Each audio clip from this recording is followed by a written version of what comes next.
Fordham football's non-conference slate proved to be a gauntlet. The Rams sit at 0-5, with each loss seemingly more demoralizing than the next. But they don't have any time to wallow in misery. Conference play is here, and with it comes high stakes. Fordham has one route to the FCS postseason, a Patriot League title. It's a hard feat, and one they haven't accomplished in a decade. And it doesn't get any harder than opening conference play with the Lafayette Leopards. Lafayette has been tabbed the team to beat in the Patriot League this year, after staking claim to the title last season. Boasting the preseason player of the year and running back Jamar Curtis, and an All-American safety Safety White, the Leopards are a well-oiled machine on both sides of the ball. There's no room for error. One loss is all it takes. It's Fordham versus Lafayette. Family weekend at Rose Hill. Patriot League play starts right here on WFUV Sports.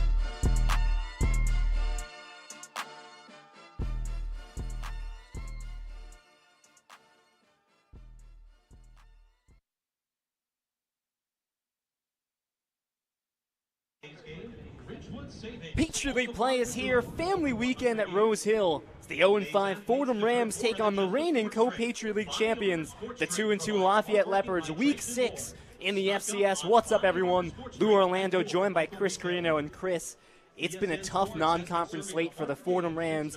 An 0-5 start, some big losses in there, some lopsided losses in there.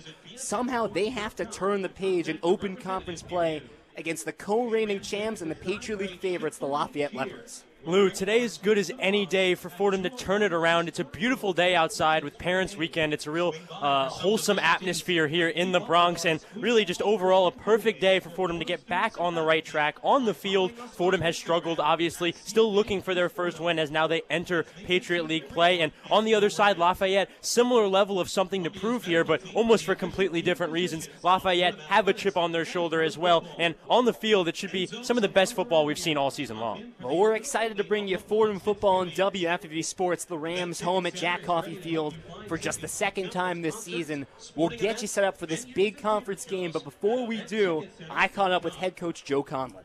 Lou Orlando with head coach Joe Conlon. Coach, last week you go up against the FCS's best offense, put up 63 points. What were the issues defensively on top of just the fact that they're an explosive offense?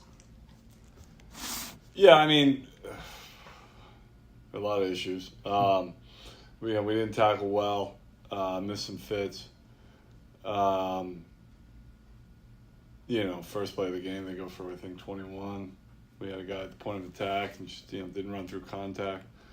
So things like that didn't help. I mean, obviously, coverage-wise, we get them to a couple third and longs, and we allow them to hit the ball to the field hole in cover two, and that's not something that should be able to happen. So it's really just came down to executing kind of the basics and fundamentals of the defense. I thought some guys played well, but as a whole defensively, we didn't get the job done and didn't execute the game plan like we needed it executed, and didn't do the job we need to do against an offense like that, who, is talented, but we certainly didn't do anything to knock them off track. Second start for Capaldi. What do you see from his performance? He had his good moments, and I thought he was calmer in the pocket. Protection's been better the last couple of weeks. I think only got sacked twice. Calmer in the pocket, did a good job keeping his eyes downfield, made some throws. I think he just, as he gets more and more comfortable, he'll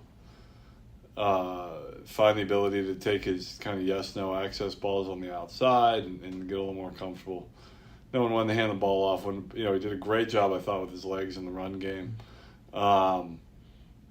Really first drive we went down and scored, and he was fantastic on that drive and had a couple of really good runs late. So, there's definite improvement from week 1 to week 2, and we certainly believe in Jack, so he'll keep getting better. You mentioned the O-line. I wanted to ask about their progression, because it does seem like, especially the pass protection, has gotten better each week. Yeah, it's something we really focused on early on in the year. You know, just fundamentally, we weren't where we needed to be, and credit to those guys. They've really worked at it, and you know, they're doing a much better job. You know, there's still breakdowns here and there, but they're working on it, and you see it paying off. Even with a veteran group like this that has a lot of experience, is it challenging to keep them focused and locked in after a very challenging non-conference schedule doesn't go their way and some of the games get a little lopsided? No. I mean, we've been good this week. I kind of sat down with the leadership council on Sunday night and just kind of like, hey, what's going on? And they were great, very positive. You know, feel prepared, and it's just a matter of taking preparation and executing it in live situations, which falls on me. So, you know, we've kind of back to basics and fundamentals and things like that, and I think we've done some good work this week and in that area, so we'll see how it translates. Patriot League play starts Lafayette, reigning champs. Looking at what they've done last year and then even into this year, what do you think has made them successful recently watching the film? Yeah, I mean, they're good on defense.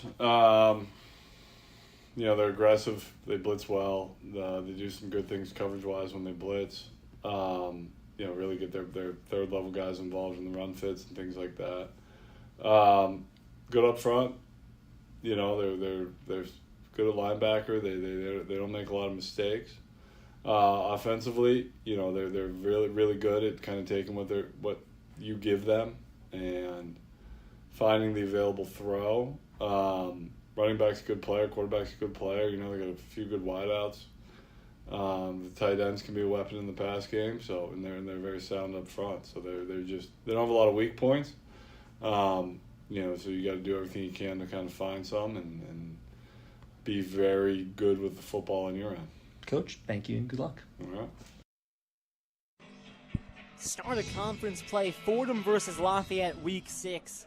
And Chris, you really can't dream up a harder, more difficult start to conference play than the Lafayette Leopards.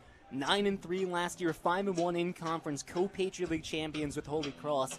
And they come into this season as the overwhelming Patriot League favorites, receive 12 of the 14 first-place votes, and they're a hungry team coming off a loss 2 weeks ago against Columbia that knocked them out of the top 25 polls. They've got something to prove. We talked about it before the game, Lou. An underlying theme with this team, this Lafayette team, the most dangerous thing in sports is a team that's more talented than the other team, that has a bigger chip on their shoulder than the other team. That combination in any sport, but specifically football, is so dangerous. This Lafayette team fits that mold very, very well. This is a team, they lost a game 2 weeks ago at Columbia. They did not think they should have lost, didn't have a lot of film on them. It was Columbia's first game of the season. That was just off of one of their best performances of the season against Marist. Now 2 weeks of preparation heading into the Rams, along with some disdain and some negative feelings still back at Columbia. It could be a concoction that could be very dangerous for this Fordham team. It's a talented offense led by the Patriot League preseason Offensive Player of the Year. Jamar Curtis was a second-team All-American last year, finished third in the nation with 14,060 rushing yards.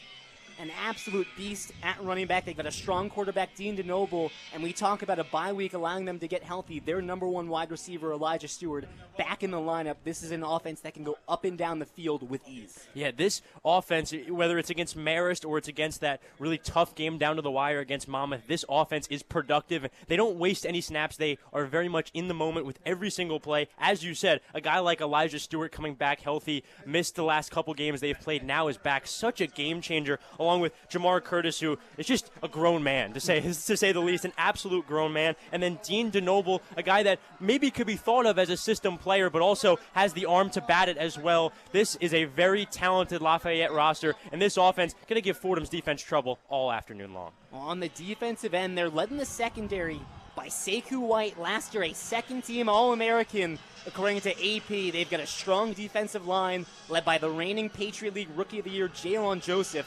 Now, they lost a couple of big pieces in that linebacker room, notably Billy Schaefer, Marco Olivas, so this defense maybe not as dominant as they were last year, but still plenty of talent. And when you talk about a Fordham offense that's struggling to get going, that's not a defense you want to see. No, not a defense you want to see. And honestly, this Lafayette team gives this Fordham team a lot of respect. They are not undervaluing this Fordham team at all. When talking to Coach John Truxell earlier this week, everything starts and ends when you look at this Fordham offense with Julius Luffridge. He is the start, the end. He is where the game is for this Fordham offense. And talking to John Truxell earlier this week, talked about the emphasis they had on tackling in space, especially with him, and said if they can't tackle Luffridge this afternoon, they're going to have a really tough time winning this game. John Truxell, head coach at Lafayette, now in his 3rd season, and in just 3 years, he's managed to create a pretty impressive turnaround. They were 4-7 his first year, and then last year they win the Patriot League title, tying with Holy Cross. He earned Patriot League Coach of the Year honors for that effort, and this is a team that is in no way undermining or undervaluing what Fordham has to offer. He called Fordham the most talented team in the league, so this is not a Lafayette team that's going to sleep on Fordham. Now, Fordham 0-5. There's been some ugly losses the last 2 weeks. Last 2 weeks combined, they've allowed 108 points, outscored by 74, coming off a 63-21 defeat against Monmouth. So it's a Fordham team that's really struggled and a Lafayette team that's ready to meet them. Yeah, two teams kind of going in different directions. They both want to switch around their fortune, especially on the Fordham side. And a win today, or even just a productive game today, would be so much for this Fordham team's confidence, especially with the talent on the other side of the field. Fordham getting a little bit healthier for conference play. Their number 1 wide receiver, Garrett Cody, back in the lineup after missing the last 2 weeks. We'll see if that has a major impact on the events to unfold. 1:02 p.m. at Jack Coffey Field in Molia Stadium, Rose Hill. It's family weekend, a packed crowd for FCS football here in Week 6. Fordham maroon tops, black pants, Lafayette top to bottom, decked out in white with maroon numbers. Great jersey game, Lo. Henderson charges, puts toe to leather, end over end kick. The ref will call the flag. That kick goes out of bounds just ahead of the pylon on the far side. Not the start the Fordham Rams wanted. Lafayette will start at their own 35. Not a snafu you see very often. Out of bounds on the opening kickoff. Definitely putting yourself in a tough spot there. On your earlier point, Lou, white helmets and white jersey, that's, especially with the Fordham black pants with the maroon jersey, it's a fantastic jersey game. It's a clean fit. Notably, we haven't seen Fordham break out the all-black unis yet. Still waiting on that. Again, this is only the 2nd home game for the Rams this year, so they haven't really been able to break out some of the really nice home jerseys that we've seen them trot out in past years. But to your point, Chris, some beautiful white jerseys, and the players wearing those beautiful white jerseys, that would be the Lafayette offense, a very talented Lafayette offense that's looking to get back on track. And again, with their number 1 wide receiver, Elijah Stewart, back in the mix. Yeah, Elijah Stewart, such a game changer for this team. Obviously, Dean DeNoble has been very good at quarterback, but when you get all your weapons back like Elijah Stewart, it has to help you out, and obviously Jamar Curtis behind him helps as well. Notably for Fordham, James Conway, he's missed the first 5 weeks of the season with an injury. He is starting for the Fordham Rams today. That was not something we really anticipated. His injury has been the cause of much speculation. He's starting for the Rams.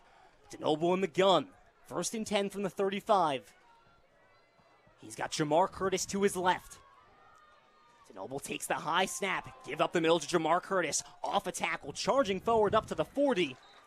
A gain of 6 on the first carry by the preseason Offensive Player of the Year. Similarly to how John Truxell from Lafayette, when he talked about Luthridge and kind of the respect he gives him, you have to say the same things about Curtis. You cannot let this guy beat you. He is such a force and attracts so much attention, and just how he did there, we're going to see a lot of that the rest of this game. Opening 30 seconds of our ball game. After the 6-yard run from Curtis, it's 2nd and 4. Motion across from the tight end, Dallas Holmes. Snap to DeMole again, the handoff to Curtis up the middle. This time only gets a couple as that's Sam Burkle and Cloudy Robinson in for the tackle.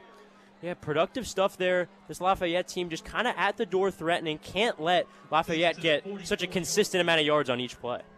14-10, 50 seconds into our first quarter. 3rd down and 1, and this Fordham defense looking for a stop. It's Conway right along the left hash. DeNoble in the gun, Curtis to his left. We'll be surprised if this is a pass here. 4 on the line for the Rams. Snap again given over Curtis. Diving tackle by Mike Courtney. Curtis dives over the 1st down line. Fresh set of chains for Lafayette. the preseason Patriot League Offensive Player of the Year, really just controlling the tempo here so far. Coming off his first 100-yard game of the season, he ran for over 200 last year against Fordham. Play action, DeNoble, far side screen on the right side, Carson Persing. Breaks one tackle, but they'll say steps out of bounds. Still able to get up for a few. And the first completion of the day for Dean DeNoble. Yeah, just good. Have DeNoble get a completion under his belt. Obviously, Curtis takes up so much attention, play calling, and just in general, getting DeNoble in that kind of groove is really important. DeNoble named a captain this year after assuming starting duties last season. He's a walk-on. Was not expected to start last year. Ended up leading the Lafayette Leopards to a Patriot League title. 12:55 into our first quarter. Play action. DeNoble runs right, drops it off for Holmes. Holmes up past the 50-yard line. Takes it into Fordham territory at the 46, still a few yards short of the third. Dallas Holmes' great uncle, Larry Holmes, former heavyweight champion of the world. And named to the preseason All-Patriot League team. Lafayette's had good tight ends in the past. You think back to last year, Mason Gilbert was a 3-time first-team All-Patriot League tight end. Transferred to Maine. They don't lose too much in Dallas Holmes, another talented guy on the line. Everywhere for this Lafayette offense, there's pieces and guys to go make plays. Whether it's tight end, running back, wide receiver, they have it everywhere. 3rd and 2 from the Fordham 45. DeNoble in the gun. He's got Curtis to his right. 4 on the line for the Rams. Snap. Give middle for Curtis. Chops the feet. Breaks out of one tackle. Picks up the first down. Shrugs off another. Up to the 30. 25. Knocked out of bounds. Shy of the 20-yard line, but Jamar Curtis met in that backfield and just so quick, so agile. One of those names we're going to say constantly this afternoon, Jamar Curtis. Fantastic there, finding the open space, and Fordham needs to get better at that open field tackling. Need to limit Jamar Curtis because he'll run up and down this field all afternoon if you let him. 22-yard run for Curtis takes Lafayette to the Fordham 23. Knocking on the door of the red zone here. DeNoble in the gun. Fordham's got 6 on the line. Lafayette motions both tight ends to the left. It's Curtis to the left of DeNoble. 11:30 to go in the first. DeNoble creeps up, adjusts the play. Play clock expires, and here's the flag. Delay a game against Lafayette, and that play, they never seemed comfortable. And Lou, it seemed from the entire drive they've had a bit of miscommunication between DeNoble and the offensive line, and see it kind of culminating there finally with a penalty, moving them back. That Jamar Curtis run gets you so much momentum. A penalty like that is just not what you want. It's a strong offensive line led by Ryder Langsdale, Brian Bosch on the left side, but notably because of injuries, they've had to come up with 4 different O-line combinations through the first 4 weeks, so there's been some change within that O-line. Still a very talented group. It's now 1st and 15 after the delay of game. Snap at 11 minutes left in the first. Play action. DeNoble pumps, throws, middle, going for the end zone. He's got it. Ethan Hozak right down the middle. 28-yard touchdown. Lafayette on the board early. Dean DeNoble showing so much composure there in the pocket, the pump fake, getting the defenders a bit off-centered, and then finding in the back of the end zone Ethan Hozak, a very nice pass and a very nice grab overall. The whole drive, including the touchdown play, very productive for the Leopards. Lafayette finding success down the middle, notably for Fordham. Yeah. Both of their starting safeties out today, Mathani Paul Swinson and Andrew Osman, and the tight end going right down the seam. So Lafayette gets on the board quickly, 6-0 with 10:53 left in the first. And Simonetta on for the extra point.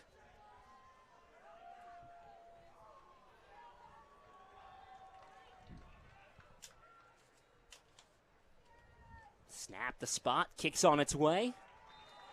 And through the uprights, Lafayette takes an early lead on their first drive, up 7-0 with 10:53 left in the first.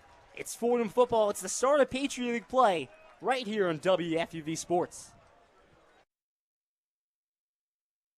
The one-on-one.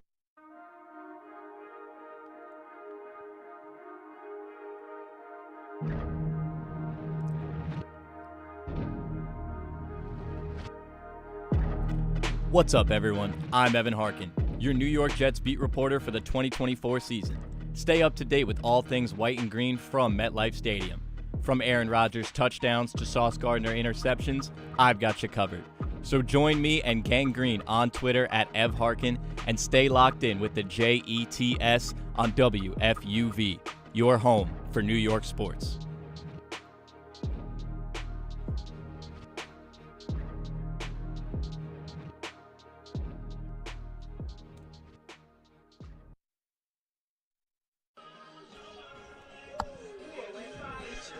Orlando, Chris Carrino. It's Fordham football on WFUV Sports. Lafayette takes a 7-0 lead on the 28-yard touchdown from Dean DeNoble to Ethan Hozak. I do want to touch on this Fordham defense momentarily. The return of James Conway. He's been sidelined to start the season, has not taken a snap through the first 5 weeks. There was a lot of conjecture and a lot of discourse about whether or not he'd be able to play this year. He makes his season debut in Patriot League play, and this is an All-American linebacker, the heart and soul of this defense. I think you'd unanimously say the best player on this defense. That's a huge boost for a Fordham defense that's allowing 40.6 points per game, the 10th worst in the nation. Yeah, Lou, last year, when you could come into a program as a freshman and then crack the top 3 in the single-season tackle record list, that's an impressive player. That's a player that makes a big difference on his side of the ball. Conway was fantastic last year. His numbers speak for themselves in his freshman year, and obviously a major subtraction to that defense with him being out. We could see maybe that addition coming in today. I wouldn't just plug and play his ability into this Fordham defense. I wouldn't get too ahead of myself. Hasn't played a lot of football. First football he's really playing this season, so obviously an adjustment period. But Conway, definitely a difference maker. 2 forced fumbles last year, along with a dozen tackles, to be exact, 61 tackles, and he was absolutely fantastic. This is a defense that struggled, and Conway, an anchor for them, could really help. The return of James Conway, we'll see how they use him if it's in limited snap shares. Again, has not played a snap of football until that first drive. It wasn't a terrible drive for Fordham offensively, especially coming off of that game against Monmouth. You allow 63 points to the FCS's best offense. Had a lot of trouble stopping Monmouth on those drives. Fordham forces a couple third down opportunities there, but Lafayette so good there they convert. Yeah, I mean, from that first drive, it feels like Fordham's going to have some third down opportunities to get stops throughout this afternoon. Jamar Curtis is the guy you have to keep a keen eye on those third downs. He's somebody they're going to go to within 4 yards, within 3 yards, within 2 yards. He will be getting the ball, and they'll put their faith in him. Fordham needs to limit him and just limit his ability. Kick away from Trestick, end over end. Hatfield let it sail over his head to the end zone. Fordham takes over from the 25. And that's our first look at a Fordham offense that for a third straight game will be led by Jack Capaldi, the junior quarterback, back up to C.J. Montez. Montez was hurt in the third quarter of the Stony Brook game. That was the last time Fordham was at home. He has not played since, so it's now Fordham placing their trust in the backup, Jack Capaldi. Yeah, unfortunate, one of the most applicable adjectives to describe this early Fordham season, and obviously the loss to Montez has to be around the top of that list, but Capaldi's shown that he's more than capable in this position, especially with his stars around him playing well. Garrett Cody not out here for the first drive, but he is dressed. Play action. Capaldi looks middle, going deep. He's got to open Cole Thornton. Incomplete. Through the hands, maybe a little bit of an overthrow, but Cole Thornton had the step there in the secondary. Cole Thornton leads the team in receiving touchdowns with 2 so far this season. He had his man beat with I'm going to exaggerate here, miles of separation between him and his defender. If somehow Capaldi could have fit that in, especially in stride, we could be looking at 6 points for the Rams. Capaldi has struggled with overthrows so far in the early going. 2nd and 10, 10:47 left in the first. The Rams trail by 7. Quick throw near side. There's Garrett Cody at the 30-yard line. Knocked out of bounds at the 32. Garrett Cody, a preseason All-Patriot League wide receiver, sidelined the last couple of weeks. This is a big return for the Fordham offense. Yeah, big return for the Fordham offense. This Fordham offense, obviously, as we talked about, runs through Luffridge. But when you have options, it opens up everything. And even a guy like Luffridge might actually have a better time today with him back in the lineup. 10:20 left in the first. A 3rd down and 3 from the 32. Twin receivers either side. Luffridge offset right. Play action. Quick throw near side. Nearly picked off. Gabe Dubois got a great read on that one. And the only thing stopping Dubois from a pick 6 there was Dubois himself just dropped the ball. Yeah, a very, very scary pass there from in the perspective of Fordham fans. Even on the right side, on the right edge, they were coming at him into the box, and the DBs for this Lafayette team swarming that right side of the field, and that mid-right side of the coverage absolutely swarming. 3 guys around that ball when it got thrown. Well, the Rams can't answer the opening touchdown drive from the Lafayette Leopards. It's Will Haslett out to punt from his own 18-yard line. Haslett boots away. This is Mason Keener to return. Lets it bounce at the 20-yard line. It takes a Fordham roll inside the 20 And that will be down just ahead of the 10-yard line. Excellent punt by the Patriot League's leading punter, Will Hazlitt. Yeah, Lou, Joe Conlon, the head coach of this Fordham team, called him the best punter in the Patriot League. Obviously, you don't want to punt, and you're not looking forward to punts, but when you have a guy who can be really used as a weapon to turn the field upside down, it's such a valuable asset. Yeah, well, Will Hazlitt has had to punt quite a lot with the Fordham offense. His struggle is 35 punts, now 36, leads the Patriot League by a wide margin, but he's coming off a game where he had a punt of 64 yards. That's a career high. And his first punt over 60 yards. He leads the Patriot League in punts inside the 20, punts over 50 yards. He's been an asset for the Rams. Lafayette takes over from their own 11. Inside handoff to Jamar Curtis, breaks a couple of tackles, and still on his feet around the 15-yard line, finally brought down, although not with ease. I would like to articulate just how hard it is to tackle Jamar Curtis, even on just elementary, normal inside zones right in the middle of the offensive line. It seems like he's going to break away every single time. Whenever this guy has the ball in his hands, always chance for a big play. Only 5'8", but so hard to take down, and that was James Conway's first tackle of the season. Second down and 6, 9.5 to go in the first. DeNoble takes the high snap. Again, the give to Curtis. Tries to bounce outside. And Dreg finds his way out of a tackle by John Scott. Now he's dragged down at the 5-yard line. Somehow, Chris, Jamar Curtis got out of the grasp of John Scott, who had both arms around him in a bear hug, although he's not able to escape much more after that. Lou, any other running back, that is a normal, simple 2-second stop where you're just getting stopped in the backfield. Jamar Curtis almost broke it the other way and ran down the left sideline. This guy, he's fantastic. Even in a play where he loses yards, we're still talking about him. Well, the loss of yardage has Lafayette backed up 3rd and 14 from their own 7. Twin receivers either side. DeNoble, delay give to Curtis. Takes a cut right, has some space at the 15, lunges for the 20-yard line, close to the first. He'll be a yard short, and we'll see how aggressive Lafayette plays it, because they have an offense that could pick up the first down here in 4th and 1, but do you go from it at your own 20? Yeah, you're right outside the red zone there. Really would put the Fordham Ram offense in a great spot, and seemingly this offense is going to come off for the punt team. Well, Jamar Curtis, a 13-yard run on 3rd and 14, to at least breed an interesting decision for John Troxel, but he will send out the punting unit, and this the senior Jacob Trestick. So the Fordham defense picking up the offense a little bit after a 3rd and out on their first drive. The Fordham defense now forces a 3 and out. Yeah, big stop for this Fordham Ram team. Need to build confidence on the defensive side of the ball. Hopefully that can translate to the other side. Trestick punts away from his own 5. It bounces at the Fordham 43. Takes a Lafayette roll inside the 35, will be down at the 30-yard line. Yeah, not a great punt there, but definitely with the friendly roll now. Pretty prime opportunity for this Fordham Ram offense. Get some points on the board and don't feel like you're falling any farther back than you already are down a touchdown. We'll see if this Fordham offense can get back and rolling. 3 and out in their first drive. But Garrett Cody back in the mix, and it's an offense that inexplicably, even with the Patriot League's leading rusher, for whatever reason, has just not been able to find consistency. They've had spurts, even in the Monmouth game.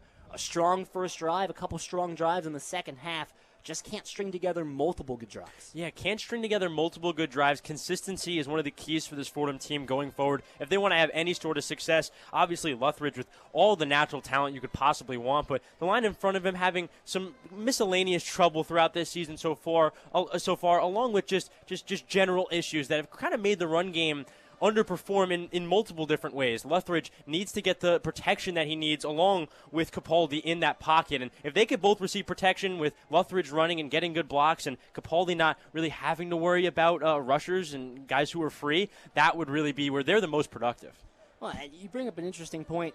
The run game, on top of run blocking, it's also so dependent on the success of the passing attack. And I know John Troxel said the key here is stop 15. The offense runs through him.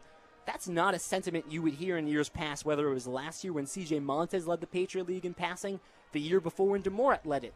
That was an offense that you had to account for the passing attack and the rushing attack, and it gave defenses nightmares. The fact that Fordham's passing offense has struggled so mightily allows defenses to really hone in on Luffridge, and I think it's caught up to him a little bit the last few weeks. Yeah, I mean, if you're only focusing your attention on one player and one specific kind of play, it's going to inevitably be very very sought after, very scouted, very attended to. And I think when you look at this Fordham offense, it is the balance between pass and run that really accounts for all their success. If they can somehow just create the threat of pass, not even necessarily production in the pass, it would open up so much in the run game, as you said. Capaldi on the offense back out there. Garrett Cody all alone on the near side. Cole Thornton and KJ Reed on the far side. Luffridge offset left. Coach Conlon did say Mekhi Felton finally starting to look like Mekhi Felton. He's been battling a hamstring injury, but this drive starts with the sophomore KJ Reed in the slot. 1st and 10 from the 31, 7:49 left in the first. First handoff to Luffridge. Burrows up the middle and won't have a ton of space. He is swarmed right away after a gain of 2. Yeah, his D-line for this team, very good. Lafayette, not necessarily known for their defensive line, but over the last couple weeks, really been productive. Notably, the defensive tackle, Jalen Joseph, key player to watch down the middle there. Also, Tim O'Hearn, key DN linebacker off the edge. Yeah, Joseph, all Patriot League preseason selection. 2nd down and 8. Play action. Quick throw. Left side. KJ Reed stumbles but catches at the 30. Spins to have a tackle at the 35 up to the 40. Has the first down. And forward progress at the 43. From almost disaster to a first down, KJ Reed regains his footing, picks up the first. I didn't really stress it pregame, didn't think about it too much, but yards after catch, yards after contact for both of these teams is going to be so valuable, and it was very valuable there. Fresh set of downs.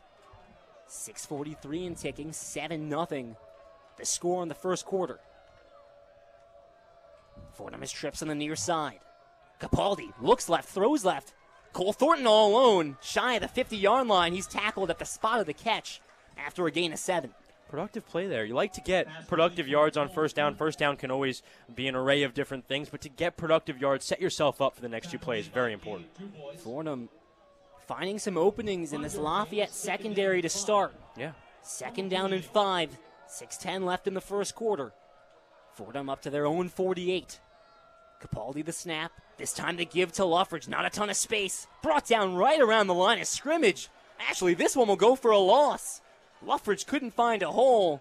Tackled for a loss of 2. Yeah, another disappointing running attempt there. This Fordham team puts themselves in a tougher spot here now on 3rd down. Need to go out for the pass and need to get something out of this. 3rd and 6 at the Fordham 47. They need the Lafayette 47 for the first. Twin receivers either side. Capaldi back to throw, looking left. Throws left side, head-high catch by Cole Thornton. 40-yard line has the distance for the first down, and Fordham into Lafayette territory for the first time today. Capaldi, great ball thrown there. A lot of traffic around the receiver, and he just zipped that in there. And notably, time in the pocket. Fordham has allowed 28 sacks, second most in the nation, but it is getting better. Yeah, it is getting better, and we see that improvement here, not just there, but this offense in general. They're playing well. 1st and 10 from the Lafayette 40. 5:05 to go in the first. Still love to get the run game going with Luffridge here. Capaldi the snap. Play action. Looking left, now forced out right. Pumps, steps up. Hit as he throws, incomplete. Slammed to the ground by Darian Riley. And that ball falls in no man's land. I don't mind that play by Capaldi there. Obviously, everything falls apart, but kind of a safe way of holding on to that one, just getting it away, getting an incomplete pass. You cannot take a sack at this part in the field. 4:48 left in the first. We'll do 2nd and 10 from the Lafayette 40. This is Ricky Parks now to the right of Jack Capaldi as Luffridge takes a breather. 3rd receiver tight end set. Capaldi back to throw. Looks left, throws left. Incomplete. Wanted KJ Reed on the out route. That one a little bit of a dangerous throw, nearly tipped. Yeah, very dangerous. White, the strong safety right there. The captain almost picking that one off. 2 players draped around the receiver. Capaldi, I like the ambition, but just a little too much. Sekou White, one guy you really want to be careful of when you target him. They said last year an All-American, this year on the Buck Buchanan watch list for the best defensive player in the FCS. Also, strong safety leading your team in tackles, not a normal sight. 3rd down and 10 from the Lafayette 40. Capaldi back to throw again, facing pressure, steps up, hit as he throws. The ball comes out, it's scooped up by Lafayette. Taken along the far sideline, one man left to beat, forced out of bounds by Melia inside the red zone.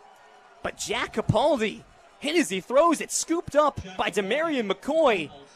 And you might hear some bells from the Lafayette sideline as they force a turnover. Yeah, the turnover bell is in full effect here on the sideline for Lafayette. A fantastic play to not only get to the quarterback, but then the presence of mind to keep going the other way and stay productive all the way through the end of the play. We just talked about protection and how important that protection would be for this Fordham team. Capaldi, in the last couple plays, not receiving the protection he needed. And you could see it adds a frantic vibe, a frantic element to his play, and it leads to things like that. I mean, that's what it, goes to show us. We try to give credit to the offensive line on that one.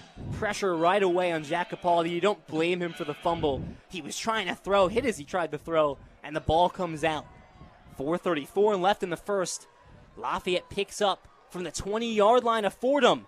The shovel forward to Devin Page. Shakes the Conway tackle, can't shake the second, and will be tackled at the 22-yard line, a loss of 2. Chris Carrino, that is the 5'5" Devin Page. Yeah, that 5'5", 140 pounds. He's an inspiration to all of us that aren't able to quite play D1 sports. At his size, he's honestly an inspiration.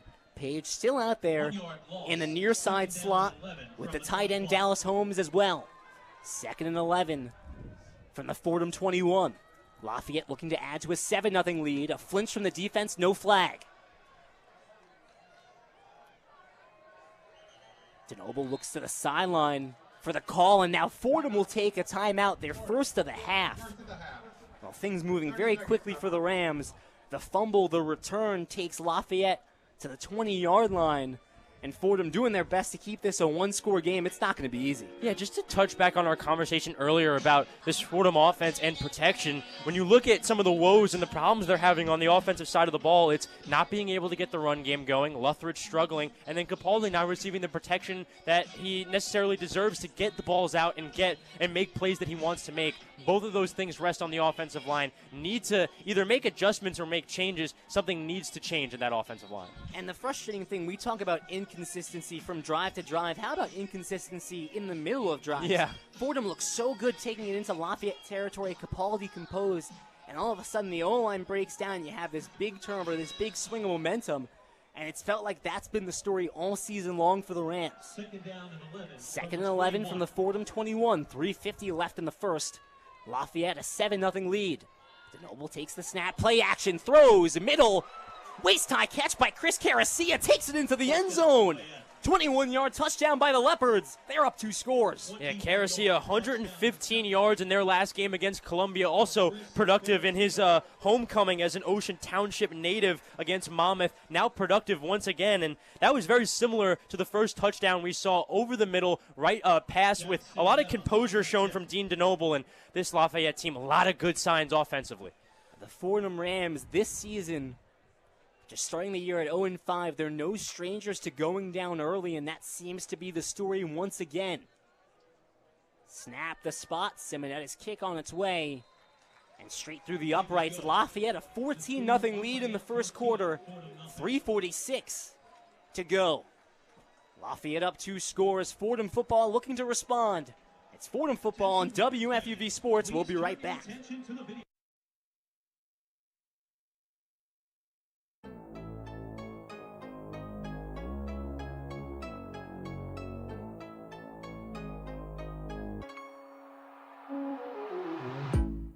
Hey, this is Chris Carrino, Fordham and WFUV class of 1992.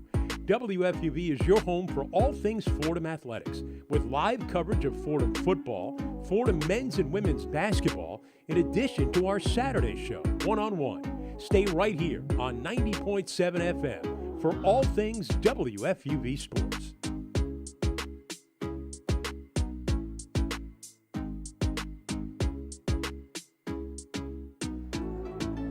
Fordham Rams trailing 14-0 in the early going of family weekend. Lafayette, the 21-yard touchdown from DeNoble to Chris Carrino. And now the attention turns back to a Fordham offense that, if they don't want to fall into 0-1 in conference play, and we can get to this later, but as we kind of said in the open, one loss is all it could take to effectively end your season, end your postseason hopes. You need to see some life from the Fordham Rams, and you need to see more of what we saw in the early going of that drive that took them into Lafayette territory. Yeah, you make a great point there, Lou. There's been inconsistencies not only in the game, but in just drives. We saw this Fordham team march past the Block F, get into Lafayette territory, and they looked very productive, and they look like a freight train heading toward the end zone, and then seemingly, whether it's momentum or some other element, it just all stopped and eventually led to that turnover and another Lafayette touchdown. And you are going to also have to get the run game going. It's early. I'm not going to, sound the alarms or anything like that. But so far, Luffridge on 2 carries has been bottled up, and it seems like Lafayette content to allow the 5-yard completions, maybe even the 10-yard completions, if it comes at bottling up Luffridge, making sure there's no holes on that line. Yeah, no, we talked to the head coach of this Leopard team, John Troxel, earlier this week. He said you have to be able to tackle him in space. They really emphasized, specifically Luffridge, tackling him in space these last 2 weeks. And also, they said if they can't tackle him, they're going to have a tough time winning this game today, especially from the perspective of a Lafayette head coach. That's a very grounded and also dangerous approach when you have a Fordham roster who is struggling and looking for any sort of offensive production. Julius Luffridge missed week 4 against Dartmouth. He still leads the Patriot League in rushing yards with 435, if that gives you a little insight about just how insane and just how dominant he's been so far this season, averaging 108.8 yards per game. He's been the shining spot in the Fordham offense, and Fordham will need him to be that today if they want to battle back into this one. Kick end over end from Trestic, once again sails into the end zone for a touchback. Fordham takes over from the 25. Fordham, another opportunity. Need to get some sort of points here. Cannot punt it away and give it back to this Lafayette team with the chance to go up 3 scores. This Fordham team needs to really just hone in on what was working so well in that first half of the last drive. It's quick passes. It's not necessarily honing too much of your attention on Luffridge, but really doing it by committee. That'll be the key to this Fordham offense the rest of the way. The last 2 weeks, Fordham has gone down big by halftime. They're looking to avoid that for a 3rd straight week. Offense takes over with 3:46 left in the first from the 25. Trips on the near side. Snap, Capaldi looks left, throws left, has Ricky Gonzalez, the sophomore, at the 30, spun around and out of bounds after a 5-yard gain. Yeah, 5 or 6 yard gains on first down. It's very productive. Obviously, with the lackluster run game, cannot lose yards now. Need to build on this momentum. 3:25 left in the first, now 2nd and 4 rather, after the completion of Ricky Gonzalez. Still trips on the near side. Could see a record-breaking amount of pass attempts today from the Rams. Play action, the near side screen to Makai Felton. Not the best ball, but Felton makes the catch at the 34-yard line, about a yard shy of the first. Yeah, an RPO-style pass play there with a blocker and a wide receiver just getting open on the line of scrimmage. It's an easy way to get positive yards and just gain some momentum going forward. Felton to the sideline. Garrett Cody enters at the far side slot. 3rd and 1, Luffridge to the left of Capaldi. He gets the handoff right up the middle, bursts forward, breaks a tackle, gets the first down, and brought down at the 39-yard line. Yeah, probably the most positive thing we've seen so far from this Fordham offense in the run game. Need to kind of create more consistency with that. This, as we just talked about, very similar to the beginning of the last drive. Very productive. Fresh set of downs. Still in their own territory at the Fordham 40. Trips on the left side now. Cody all alone on the near sideline. Capaldi looks right, pumps right, steps up to run, shakes one tackle past the 40, pointing towards blockers up to the 45, takes a big hit at the 48-yard line. We have a flag all the way back at the 30-yard line, and the right tackle, Owen Deutsch, down on the ground in some pain, and he'll get checked on by the medical staff. Yeah, I don't know necessarily where this penalty is, but really, really productive play from Capaldi there. Things kind of broke down in the passing game, in the secondary, found a hole, and very resourcefully got forward. We await the call from our referees. Deutsch able to get up and walk off under his own power. Personal foul, flagrant, defense number 93. With 15 yards head on to the end of the run. Play resulted in a first down. Number 93 of Lafayette has been ejected from the game. Wow, that is a massive call by the referees. You just heard it, a flagrant foul on the defensive tackle, Jalen Joseph, and that is the reigning Patriot League Rookie of the Year, a guy that Coach Conlon identified as the most important player to block on that D-line. Yeah, that is a big loss, and what a way to lose him as well. Kind of random, kind of almost in a random sense. That is a very harsh sort of penalty for Jalen Joseph, and more good signs for this Fordham team as they push forward offensively. Well, the penalty takes Fordham up to the Lafayette 37, and Lafayette will be without Jalen Joseph for the rest of this game. 1:54 left in the first. Capaldi, inside handoff, Luffridge, able to fight through one tackle, stays on his feet, angling forward, and lunges past the 30-yard line. They'll say down at the 34-yard line, so when he broke that tackle, the knee was down. Yeah, we'll see with the subtraction of Joseph just how much this Fordham run game improves, but also just the yards on that penalty were so important. Keep getting up the field now, knocking on the door of the 30-yard line and the red zone. This Fordham team more productive as they go along. Well, Fordham has been given the most opponent penalties in the Patriot League. They just haven't been able to take advantage of them. We'll see if that narrative shifts. 2nd down and 7, 1:15 left in the first. Capaldi back to throw. Looking middle, throws middle. It's at the feet of Mekhi Felton and incomplete. Mekhi Felton was open, and the pocket was relatively clean. Just not a great throw, but everything out of Capaldi's control there was pretty manageable. Capaldi has shown really strong flashes, but even with good pass protection, he has struggled a bit with accuracy, specifically deep down the field, but that one a manageable throw, and it's still low. Yeah, and a great sign from the offensive line there. Very clean pocket, had a lot of time, felt composed, and that's when you get your best production out of your quarterback. 1:07 left in the first. This is a 3rd down and 7 from the Lafayette 34. This is the give to Luffridge. Off right tackle, goes head on up to the 30-yard line. That'll put him 3 yards short of the first down with less than a minute to go. Not necessarily out of field goal range for Bennett Henderson. They sent him out there for a 56-yarder against Dartmouth. Had the distance, just missed wide, but looks like keeping the offense out there. Yeah, for this Fordham offense definitely wants to get a first down here. They don't want to settle for a field goal. They're trying to get 6. 40 seconds left in the first. This is 4th and 2 from the Lafayette 29. Trips left, and Luffridge to the left of Capaldi. Play clock ticks down, and the game clock ticks down to 30 seconds. Play clock under 5. Let's see if they actually snap it here. The snap with 2 seconds on the play clock. Capaldi looks left, throws left, has Buron past the chains. Brought in at the 24-yard line. Fordham converts on 4th down. Very, very secure catch there, and a very quick delivery from Capaldi makes up for that bad pass earlier, gets the first down. The clock will run out on our first quarter as Fordham will let it run down. The Rams trail 14-0. But after a flagrant penalty against Jalen Joseph, it's the Rams marching into Lafayette territory. End of the first quarter, Rams trail 14-0 in our Patriot League conference opener. Send it back to the Rose Hill studio as a one-on-one scoreboard update with Daniel Melia. The one-on-one scoreboard.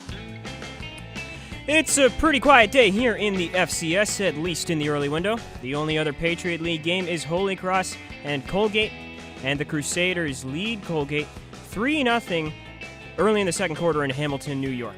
No other top 25 action in the FCS until 3 p.m., but some exciting games coming up then, including the Battle of the Flickertail State. 6th-ranked North Dakota taking on 2nd-ranked FCS powerhouse North Dakota State. Have an update on that one after the third quarter. 3 FBS top 25 games are on right now. UCLA taking on 7th-ranked Penn State in a Big Ten battle. Penn State up 14-3 at the half.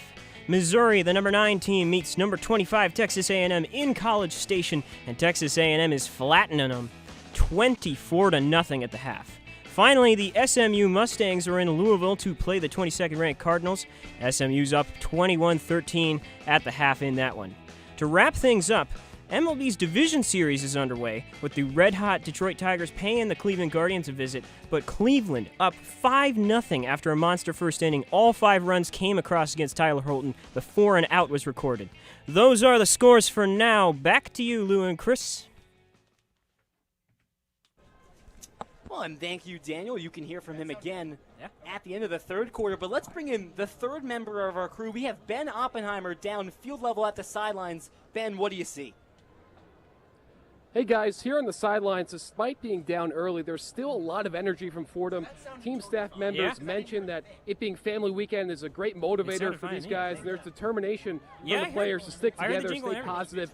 In the first quarter, wide receiver coach Jake Petrarca told his players today, play fast and talk to each other. And on offense, it appears they're aiming for the middle of the field, slowly working their way up through the field through players such as wide receiver Cole Thornton. And on defense, O-line coach Frank Joffrey talked to his players about the importance of powering down flat. There's still a lot of game left to be played, and the Rams have their nose to the grindstone and are not quitting. They still feel that they're in this one, guys. Well, thank you so much, Ben, for those insights. And it's a Fordham Rams team that obviously this season has not gone the way they wanted. 0-5 to start conference play, and a lot of ugly losses in there. Now, maybe we get into this at some point in the broadcast. Very tough non-conference schedule when you look at the quality of the teams that they're playing, but the most important thing for the Rams right now is to win the conference games. That's the only season that matters, and they have a chance to get points on the board here after they got some momentum at the end of the first. Yeah, this Ram team needs to build off the momentum they've been building, whether it was that flagrant penalty called on Jalen Joseph, moved them up the field, or whether it's been more improvement in the running game from Luffridge. Obviously, a few good throws from Capaldi thrown in there as well. This Fordham team has done too much here not to get anything. The Rams take over 1st and 10 from the 23-yard line after a 4th down conversion at the end of the first. It was Matt Buron, the 6-yard reception. Possibly the most important play of the first. Jalen Joseph ejected for the rest of this game after taking a flagrant penalty. 1st and 10 from the 23. First play of the second quarter. Far side screen, Mekhi Felton at the 25. Turns up, eyeing the 20-yard line. Ball pops out, but he's already out of bounds, and it's Felton, a gain of 2. Yeah, this Fordham team really emphasizing the wide receiver screen. It's a good way of not putting yourself in too much danger with also kind of getting some productive yards. Jack Capaldi in the first quarter, 7 for 12, now 8 of 13 after that reception. He's been relatively sharp today. 30 seconds into the second quarter. 2nd down and 9. They give right to Ricky Parks, bottled up pretty quickly, able to get up to the 26. Another small gain to set up 3rd and long. Yeah, this is a massive 3rd and long, maybe the biggest play of the game so far for this Fordham Ram team. They can convert this, they'd be in a very good spot, and if they don't, they put themselves in a precarious position, especially going for it earlier. They may be showing signs they don't want field goal. 3rd down and 8. They are in field goal range, but by trailing 2 scores, love to get a touchdown here. Could be in a 2-down set here as well. Twin receivers either side. It's Parks sidecar right. Capaldi, time in the pocket, throws middle, has a man. Garrett Cody at the 10-yard line, the 1st down. And Fordham moves the chains, gets inside the 10. Yeah, didn't need 2 downs there. That's a very good pass play. If you can consistently get that amount of yards, that 6 to 7 range of yards, you're going to be in a very good spot as an offense. Fordham, 1st and goal from the 9, Luffridge joins the group to the right of Capaldi. 2 receivers down low, 1 up top, a tight end in the backfield. Capaldi the snap, give to Luffridge, runs left, up to the 5-yard line, eyeing the end zone, breaks the plane and in! Julius Luffridge, Fordham on the board, back within a score. Luke, that's the Julius Luffridge we have been used to. Obviously, we've talked earlier in this game about the struggles he had, whether it was through him and his offensive line, kind of a combination of the both. But there, inside the 10, that is what Luffridge does best, and that's patented Luffridge. And when you talk about, when Coach John Troxel talks about being able to tackle Luffridge in open space, sometimes it's hard. You get hats to him, and he just drives right through you. Especially when you're that close to the goal line. Luffridge has a nose for the pylon, has a nose for the goal line. He will get there by any means necessary. Extra point from Bennett Henderson is good. Fordham trails 14-7 after the 9-yard touchdown from Julius Luffridge, and the Rams. I don't know, Chris. That felt like a big drive for their momentum and their vibes in this game. Yeah, Lou, that is a major vibe setter for this Fordham team. Definitely changes the for lack of a better word, vibe again on the sideline. You're down 14, down 2 scores, and it didn't feel like you were really getting any sort of momentum offensively. Now you're looking at it only down a possession, and you have a very productive offensive drive that not only gets points on the board, but also gets your confidence up, and a confidence in a place that I think they'll play their best offense the rest of the way. The Jalen Joseph penalty takes Fordham into Lafayette territory. A 4th down conversion and a 3rd down conversion get them inside the 10, and Julius Luffridge takes them home with a 9-yard touchdown. It's 14-7 Lafayette, 13-18 left in the first half. You're listening to Fordham Football on WFUV Sports.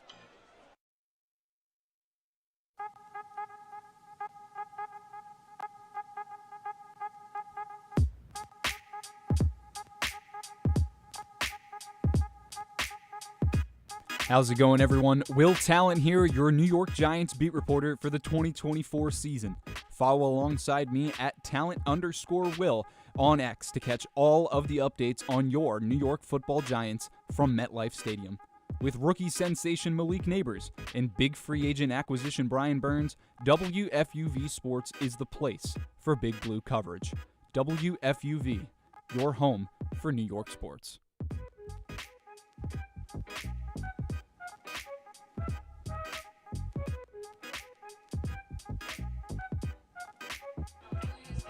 Rams get on the scoreboard here in the second quarter. A 9-yard touchdown by Julius Luffridge, his 3rd of the season. And the Rams, perhaps with momentum on their side after a touchdown drive, they cut the lead to 7. And Chris, that was a very impressive drive offensively. This is a Fordham offense that, to be blunt, has been punched in the mouth a lot. They've been put in tough situations. They haven't been able to come up successfully.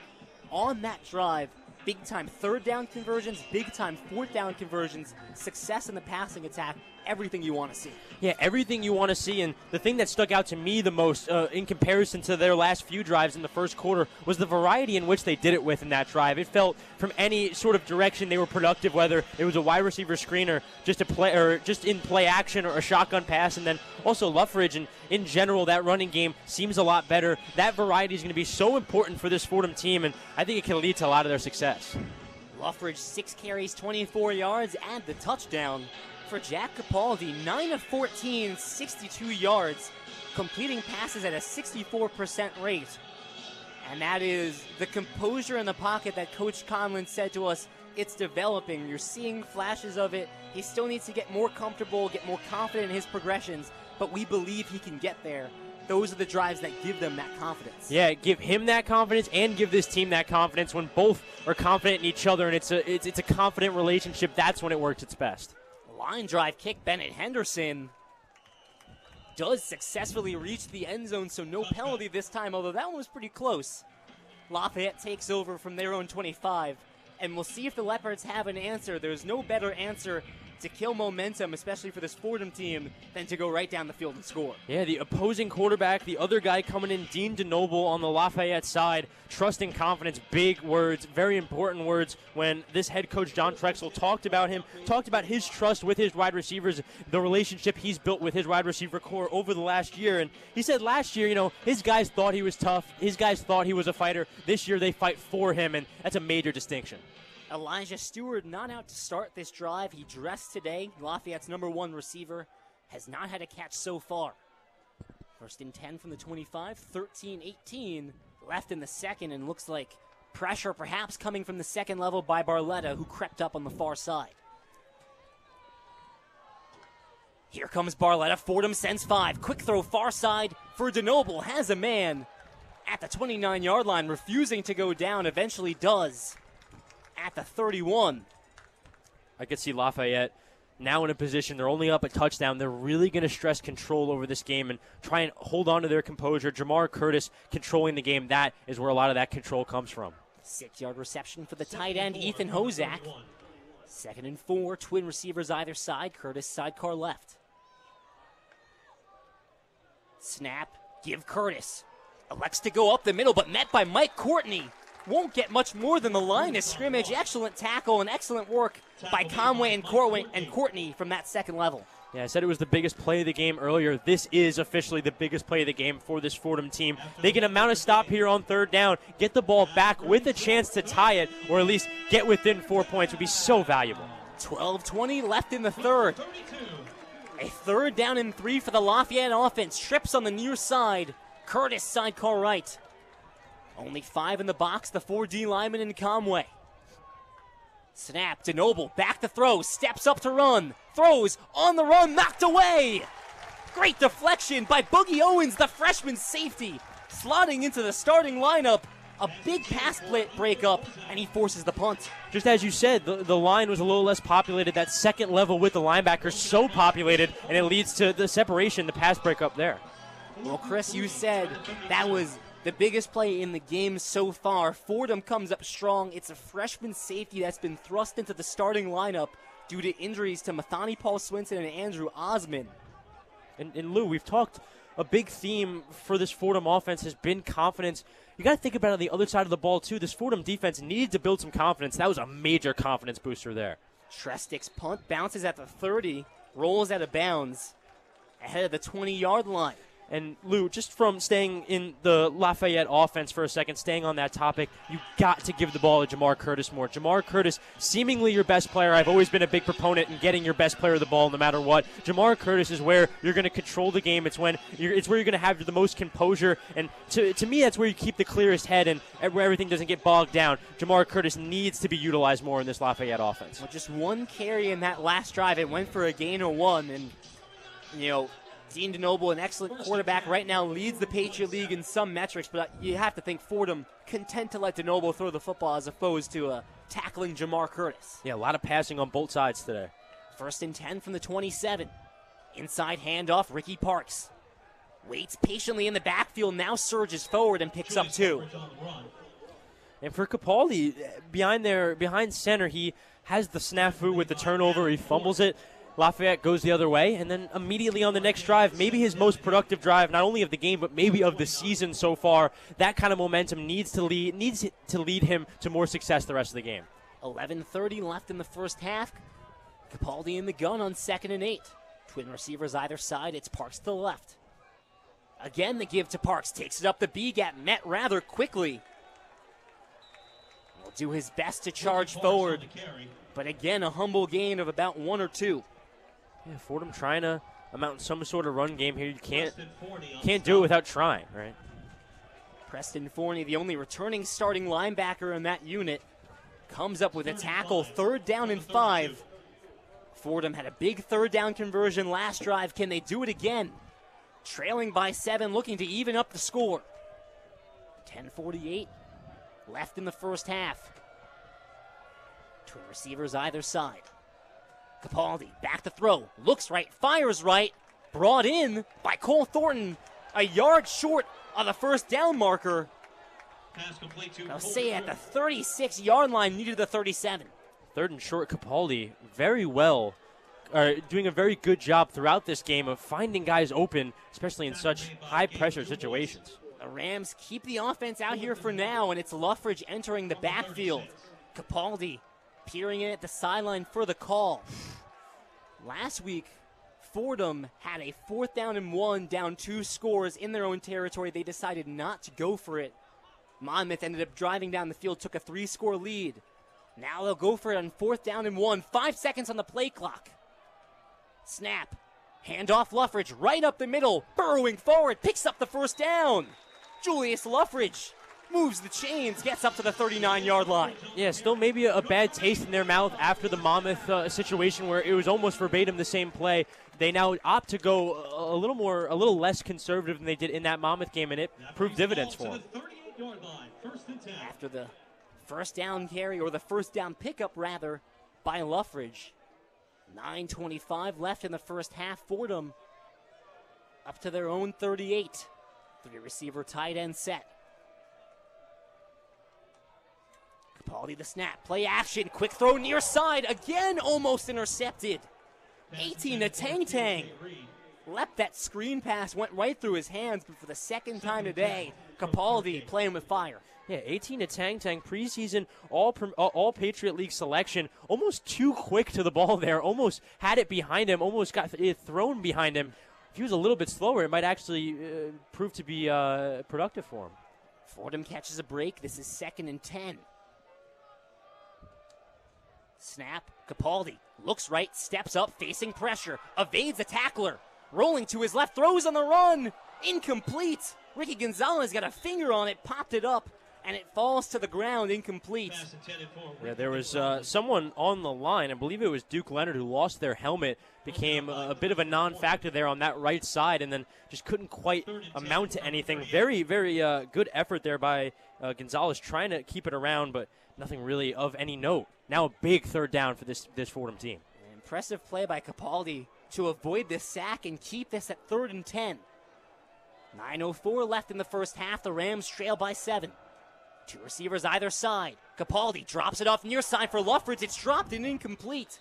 Scooping it up is Sekou White, but the referees say that it is indeed a forward pass and incomplete, and that will send out Will Haslett. So the Rams get a chance to get the ball and try and tie the game. They pick up a first down.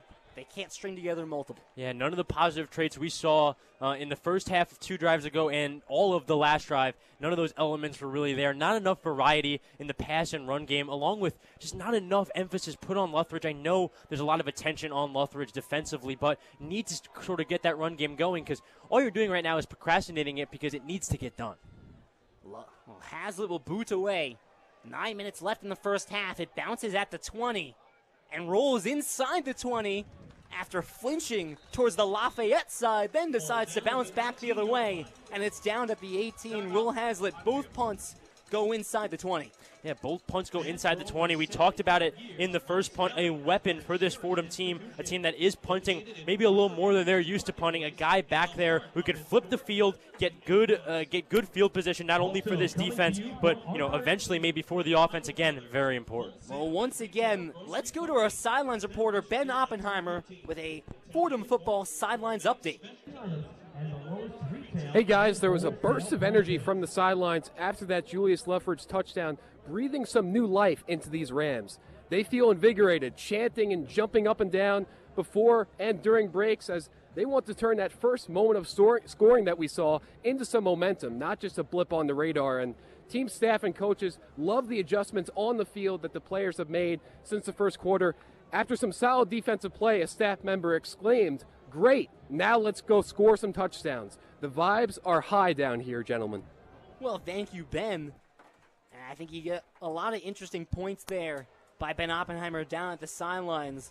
I like the concept of, all right, we got the stop, now we have to go score. That's not something that we've seen a ton from the Fordham offense or from the Fordham football team, rather, is the offense and defense grooving in sync. Yeah, and when you get such a productive drive as the one they scored on earlier, the touchdown, you have that sort of confidence that you can build off of a good defensive drive leading into good offensive drives. I said this a little while ago, when you have momentum building on the defensive side of the ball and the offensive side of the ball, they need to come together and work off each other. That's when you're at your best as a football team.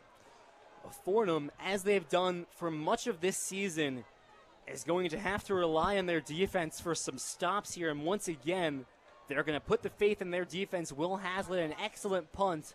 And now it's, can this defense come up with a third stop against this Lafayette offense? Yeah, and Lou, prior to this game, the 2 seasons both of these teams are having, I think Fordham likes the spot they're in, even with the rather disappointing offensive drive prior.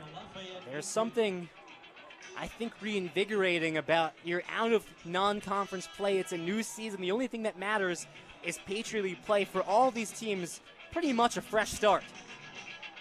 Elijah Stewart is out here in the formation for the Lafayette Leopards on the near side. It's trips right for Ginobili, 1st and 10 from the 18. 8:51 left in the first half. John Scott nearly stumbles across the line of scrimmage, but no foul. Ginobili takes the snap, the give to Curtis up the middle.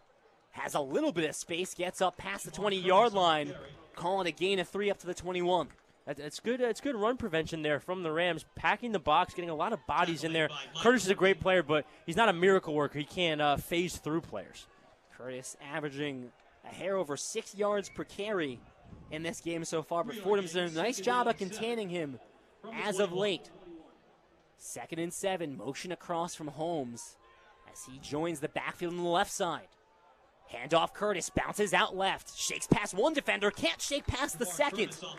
Picks up another 2-yard gain to get up to the 23-yard line. But this is going to be 3rd and 5 and a chance for the Fordham defense to create a stop. Someone on the ground there. Well, we'll try and get an ID. This looks like one of the O-linemen for Lafayette. It's an O-line that's bing banged up. Preseason All-Patriot League Brian Basha limited to just 2 of 4 games. Thomas Grippo out once again, the Wake Forest transfer that slotted in at center. And Reed Collins, an injury, has now entered a rotational role. The only 2 players that have played all 4 games and started all 4 games are the tackles Ryder Langsdale and Matthew Shearer. But as we've said, entering this game, they had 4 different O-line starting combinations for each of those games, so it's been a little bit of a carousel on that line. Yeah, and throughout this game, how they've played in this game, even more recently in the last couple drives, this offensive line can't afford to take any steps down. It seems like Curtis has almost been, I wouldn't say neutralized, but he's definitely been toned down from where he was in the beginning. This offensive line, very pivotal to this Lafayette success. The pass protection's been relatively good, but this team starts and stops with their run game, and you're not going to get any sort of run game with a lackluster offensive line. Well, this is number 66 down the field. That's Brian Basha. He has to be helped to his feet, and he'll be guided to the sideline rather slowly. Chris, we entered this game talking about the left side of the Lafayette line.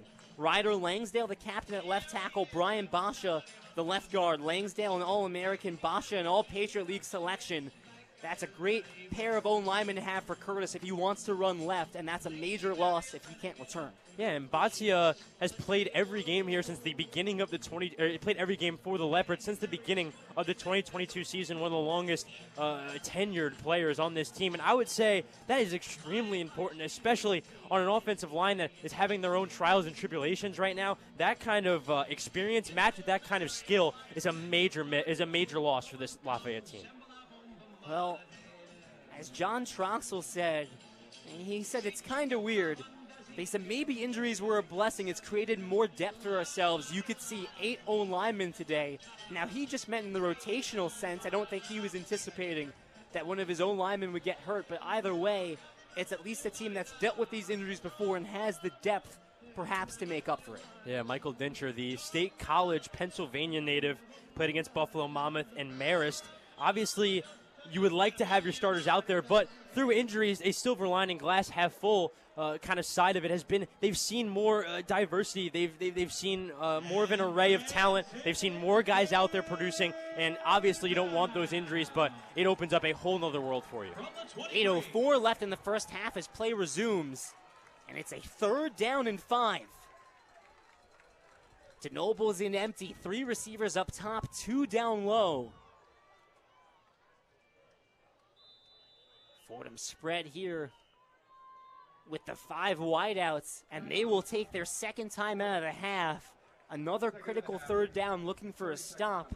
And you always get nervous when a team goes into empty with all those threats on the field. Yeah, massive defensive play here for this Ram team in the exact same situation we found them in last Lafayette drive. It's now a 3rd down and medium, I would say, on 5 yards. You cannot let them get any sort of pass play here. You need to stick to the run, because I don't know if it's necessarily going to be a run, but if you can keep everything in the box, keep a dominance over that part of the play, that's really where the importance is going to come from. Fordham's done a relatively good job in the secondary and at the second level with their linebackers. They shouldn't be too worried about that. It's about getting to the quarterback right now, making him uncomfortable.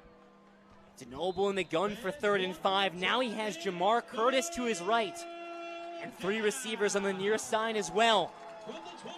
I would say no chance of a run here, but with Jamar Curtis in the backfield, you truly never know. Motion across the left side from Stewart.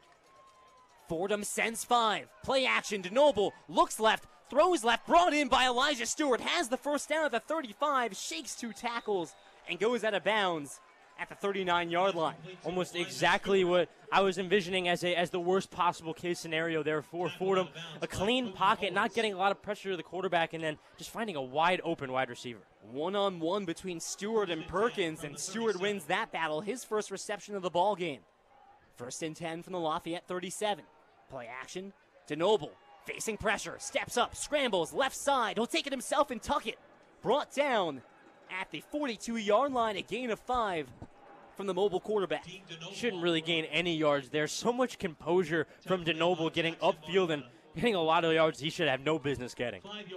Dean DeNoble has not used his legs as much as he did last year, but he's certainly a capable mobile quarterback, a dual threat guy that can take what they give you.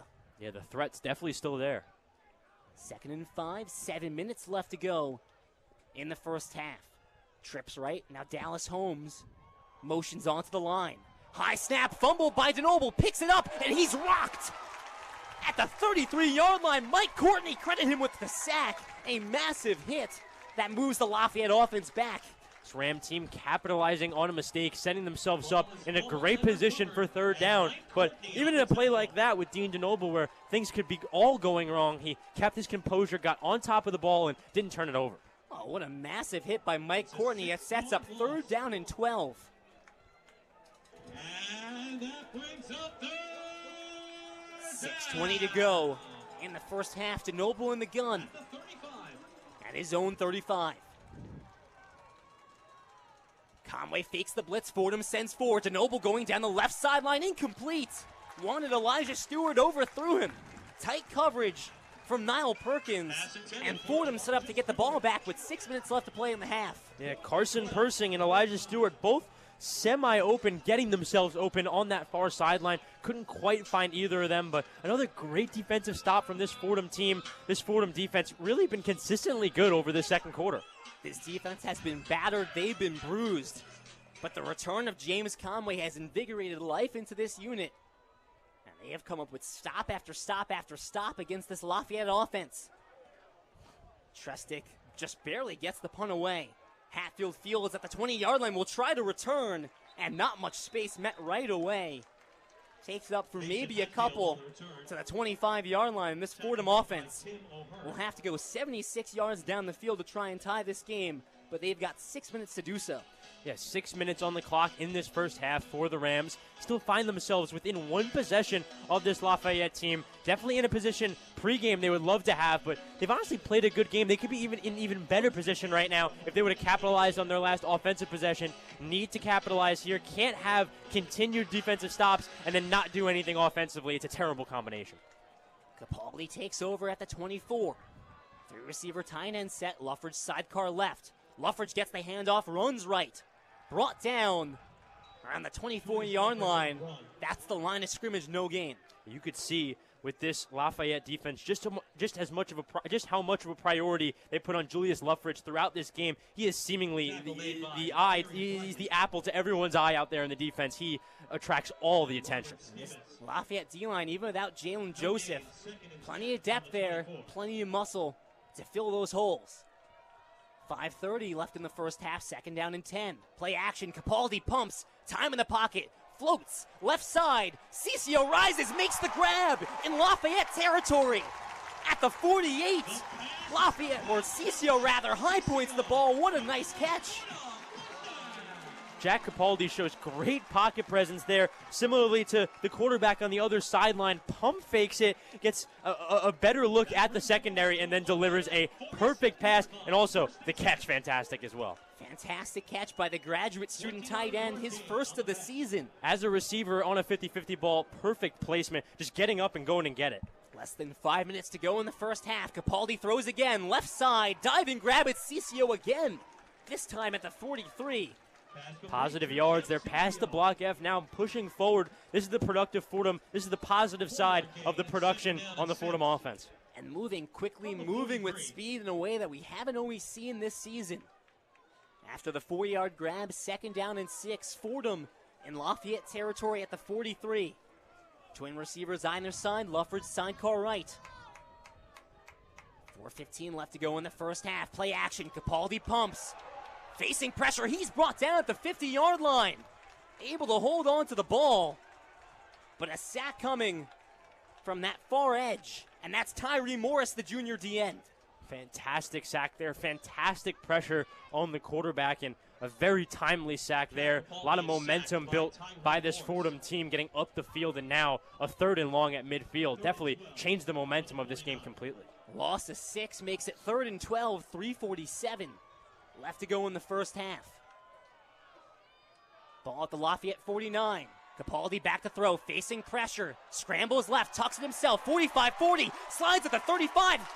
Where are they going to rule this? They'll rule it 2 yards short of the first down.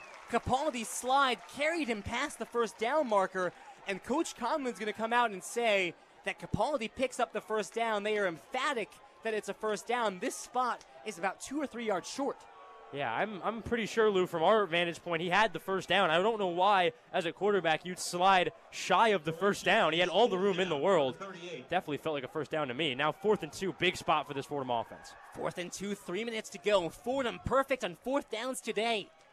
Capaldi takes the snap. Keeper, wide open space. 35-30. No one's going to stop him. 20-10. Touchdown, Jack Capaldi. On 4th down and 2, Capaldi takes it 39 yards to the house.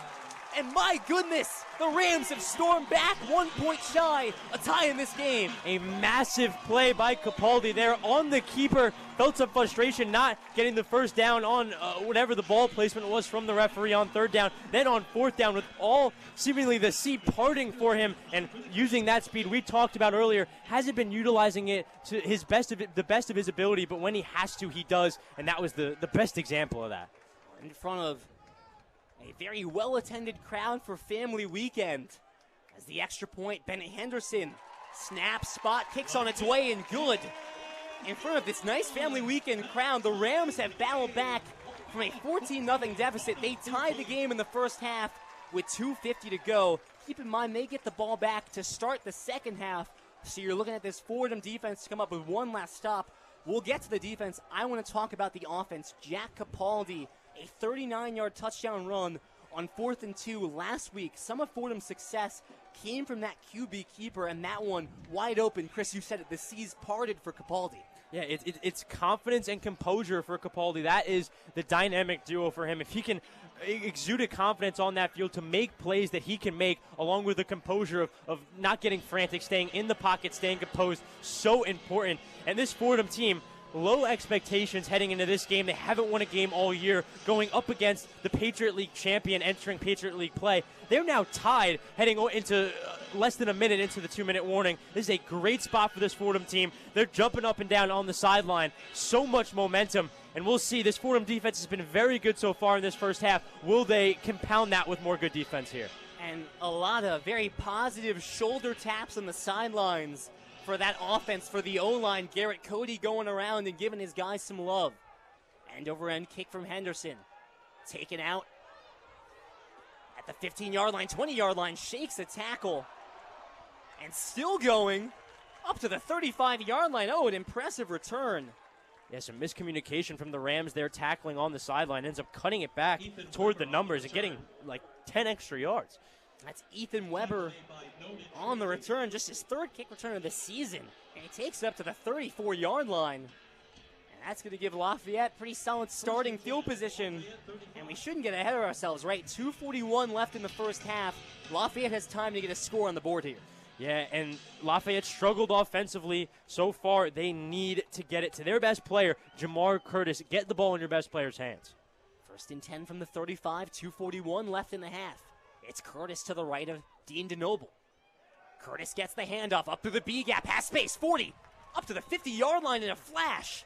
Gets the first down, they'll say down with the knee at the 48-yard line. But a 13-yard carry for Jamar Curtis, and there you see the speed. It didn't even feel like he had a ton of space, Lou. He just somehow utilizes everything given to him. It's fantastic. 1st and 10 from the 48. Coming up on the 2-minute timeout here, 2:15 and ticking. Curtis to the right of DeNoble once more. Snap, again the give to Jamar Curtis. Patiently sits in the backfield, now charges forward and picks up one at the 49-yard line. And that takes us to the 2-minute timeout. Yeah, now at midfield, put themselves in a decent spot with 2 minutes left. Not really going against the clock, not really having the clock against you, but just more time to get a productive drive with the bookend of halftime coming up. Well, Chris, you've emphasized more often than not on these drives that Lafayette needs to get the ball into the hands of their best offensive playmaker. That's Jamar Curtis. I think that's Fordham's fear as well. Lafayette's gotten away from the run game a little bit. They've elected to pass.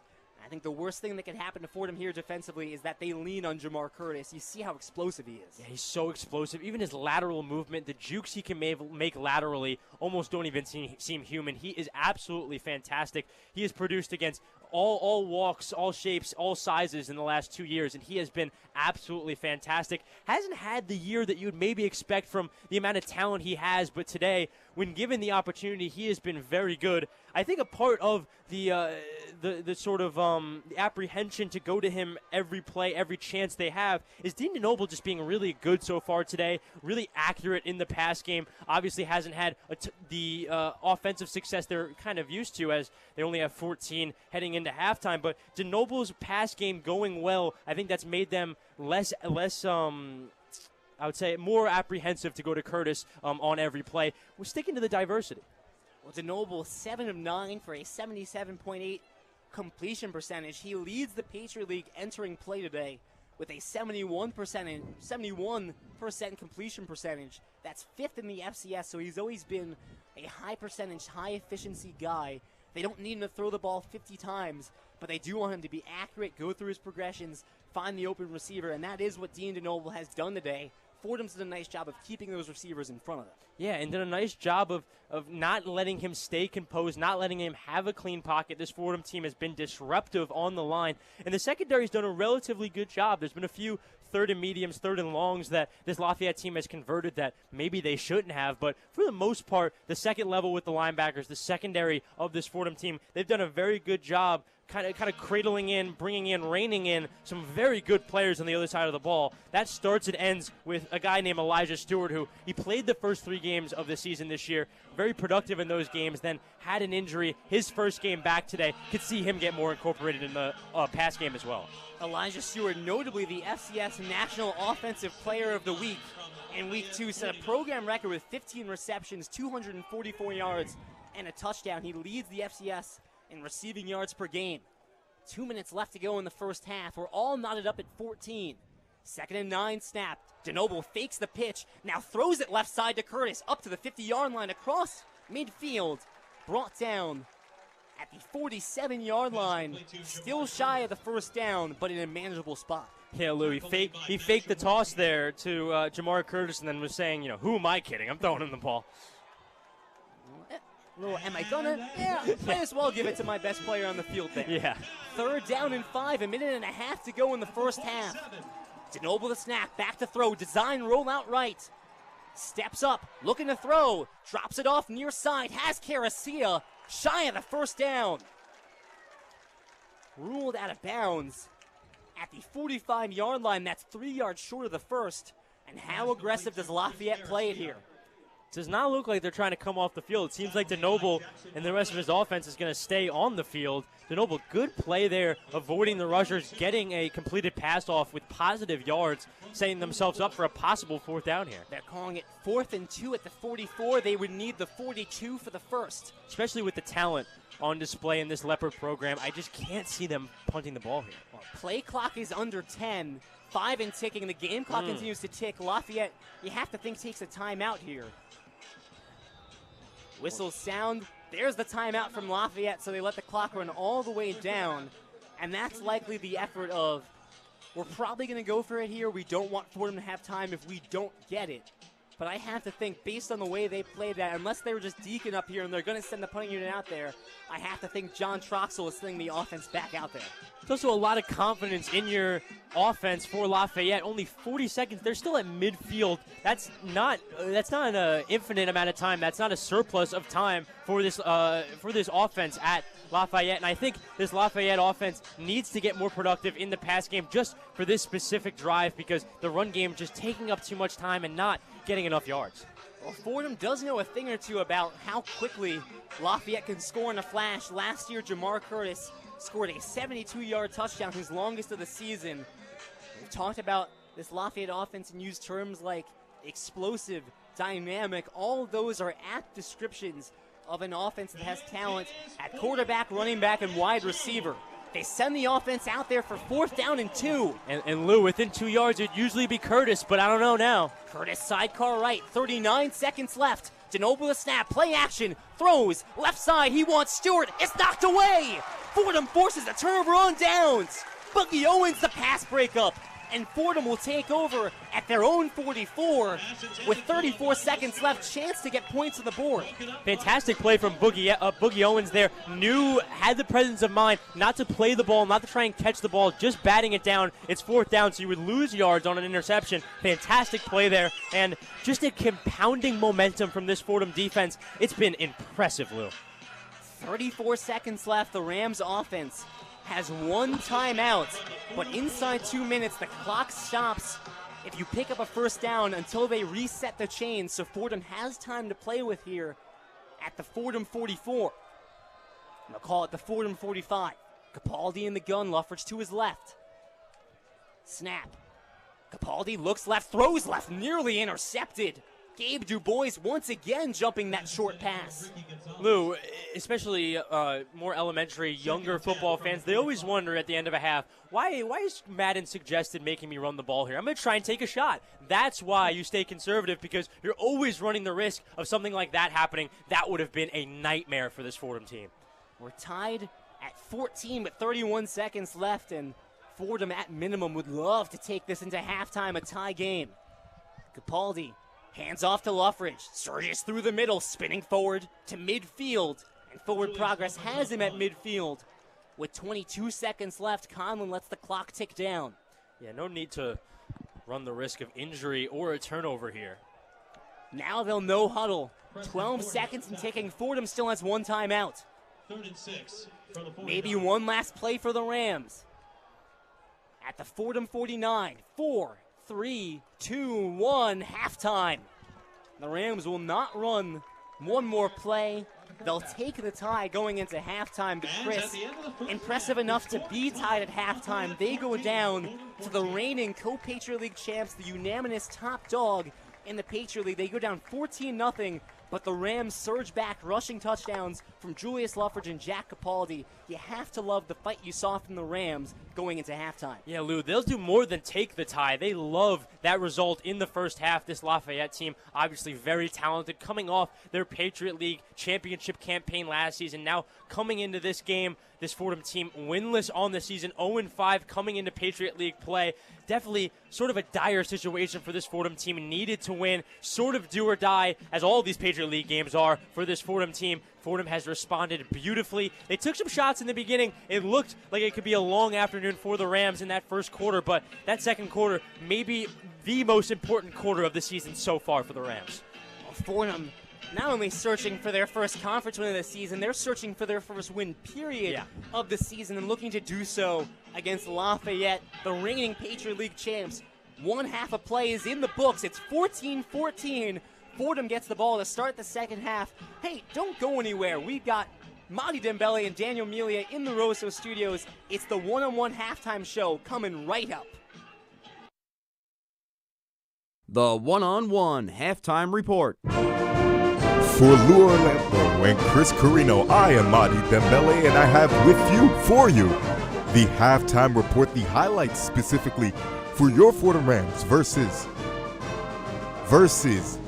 the Lafayette Leopards. Starting off with the first highlight, Lafayette kicks in the door early as quarterback Dean DeNoble hurry-up leads to a deep middle pass to Ethan Hosack for the 50-yard touchdown. Snap at 11 minutes left in the first. Play action. DeNoble pumps, throws, middle, going for the end zone. He's got it. Ethan Hosack right down the middle. 28-yard touchdown. Lafayette on the board early. The Leopards immediately build on their newfound lead with Chris Carrino hauling in a 21-yard touchdown for the 14-0 lead.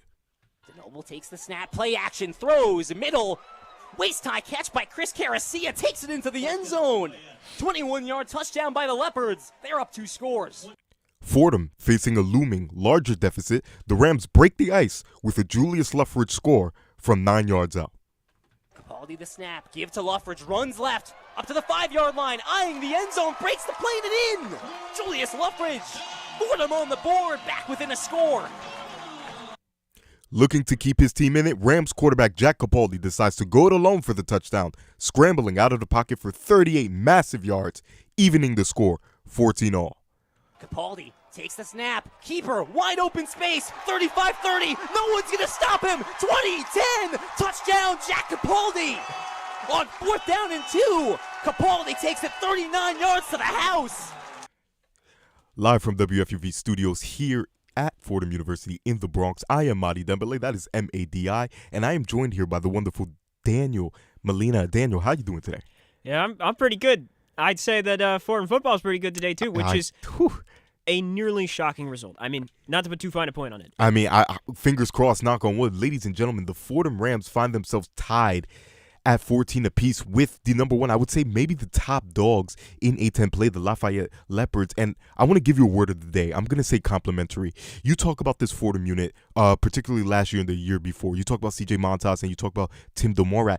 They were the leading passers for the entire A-10, and that hasn't been much of the sentiment for this year because they're not able to get a balanced offense out. They're not playing complementary football. The running backs aren't able to get out. The wide receivers aren't able to get out. But today, it's almost, it feels like that feeling again where everything's just balanced. Yeah, I think that the offense is just markedly better in all facets. Yeah. So a couple of things really stood out to me from that first half. Jack Capaldi is playing the best game that we have seen him play all year. That's got to be number one, front and center. Absolutely. I mean, there have been some moments, which we'll talk about later, where I think that he could have made better throws with the football. We've heard a number of passes may have gone the other way. It's only a matter of time. If you keep hanging him out there, the Lafayette DBs will hang on to one of them. But generally speaking, when he's had time to throw, he has been much better. Number two, he's had more time to throw. I mean, the offensive line got absolutely pilloried 2 weeks ago against Dartmouth. Yes, they did. A week ago against Monmouth. And they've had some inconsistencies in this first half, but generally speaking, much more time for Capaldi. And, I mean, you know, it's basic football. If you don't have guys breathing down your neck, you're going to be able to do more with the football. That ebullious flow. If you got guys that have time to, I won't say draft and develop because obviously this is not the next level, but if a guys get enough reps, they'll be able to come together as a cohesive unit. Your quarterback has more time. You'll be able to get those passes off. I think what also helps Fordham out is Jalen Joseph, right? Ejected in the first half. Big time opportunity for Fordham's run game there. Jalen Joseph, he is a stud. If you ever talk, if I ever see one, correct me if I'm wrong, but named to the preseason All-Patriot League for very, very good reason. The pass attack that he puts, the pressure that he puts on the quarterbacks there, it's really allowed Fordham to find, I would say, comfort. Is comfort a word that you would use? And, you know, this is a guy, not just preseason All-Patriot League, but finalist for the Jerry Rice Award last year. I mean, so we're not kidding around when we're talking about how much of a hole that there is with him off that defensive front. And I'm sure that Jack Capaldi and Joe Conlon and everybody else with Fordham football breathed a deep sigh of relief when they saw him, you know, get sent out of the game. But still, I think that Fordham deserves some credit. Yes, they do. Have just been an improved team. Yes. With that said, though, like you're kind of hinting at, some serious unforced errors from Lafayette have helped Fordham stay in this game. Lafayette, 38th in the FCS coming into this game on third down, 41.4% of the time they've converted. They are not at that mark today. They got their first two third downs. Since then, it's been a struggle. And we saw them, I think, twice fail to convert on fourth down. That's another big thing for Fordham that they have benefited from Lafayette. They had that one play where they snapped it into a fumble, which resulted into a huge sack, and obviously the ejection. And just some miscommunications. We've heard from Lou and Chris times where Lafayette has been trying to hit a guy on the margins or get that ball somewhere downfield, and it's just been a disconnect. And I think that Fordham has benefited from playing an opponent that, frankly, hasn't played their best football today. And if you're Fordham, you cannot complain at all. Julius Leffridge with the big-time score there. He scores it from 9 yards out. If I'm not mistaken, that's his third score of the year. You worried about Julius Leffridge, whether or not he could carry an offense, not because of his particular skill set, but because of the fact that, again, Fordham has nothing else. What are you going to do against the Rams? Guard against the run or guard against the run? And the aerial assault has been great. Jack Capaldi has been amazing. But if you also look to the other side of Lafayette, they've had some injuries on the offensive line there. Brian Boschia injured in the second quarter there. Left tackle, more importantly, Ryder Langsdale, injured in the second quarter. Both named to the preseason All-Patriot team there as well. And you're talking about the left tackle. That's blindside protection for Dembele there. So if you're the Fordham defensive line, you have to be able to take advantage. Absolutely. And I do think that that's going to be one of these things that, as we look into the second half, Fordham is going to have to emphasize, especially because Jamar Curtis, I mean, we haven't talked about him yet at the half, but he stole my thunder. 11 carries for 62 yards, so over 5.5 yards a carry. That is not messing around. Even with a depleted offensive line, as Lou mentioned, they came into this game with a couple injuries already. He has been cooking. I mean, this guy is a unique talent at the FCS level. And Dembele, 8 of 11, 79 yards, 2 touchdowns. Solid. I mean, that is, no laughing at those numbers. Yeah. So I'd say, the pass rush has not been enough for Fordham. And if they do want to put this game away, they're going to have to get some more pressure. But I do think they picked it up in that second half. As I mentioned, they had that one miscue, the snap into a fumble, into a sack.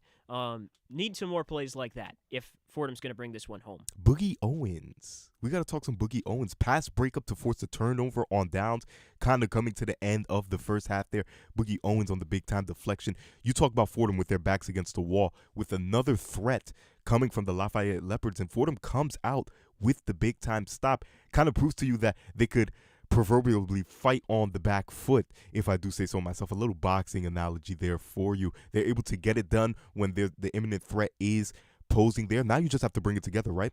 I'm going to say it again. The word of the day is complementary. Help each other out. Balancing act is the name of the game of football. Your defense getting it done, giving your offense enough time to grab some Gatorade on the sideline so they're able to come out and put some points on the board there.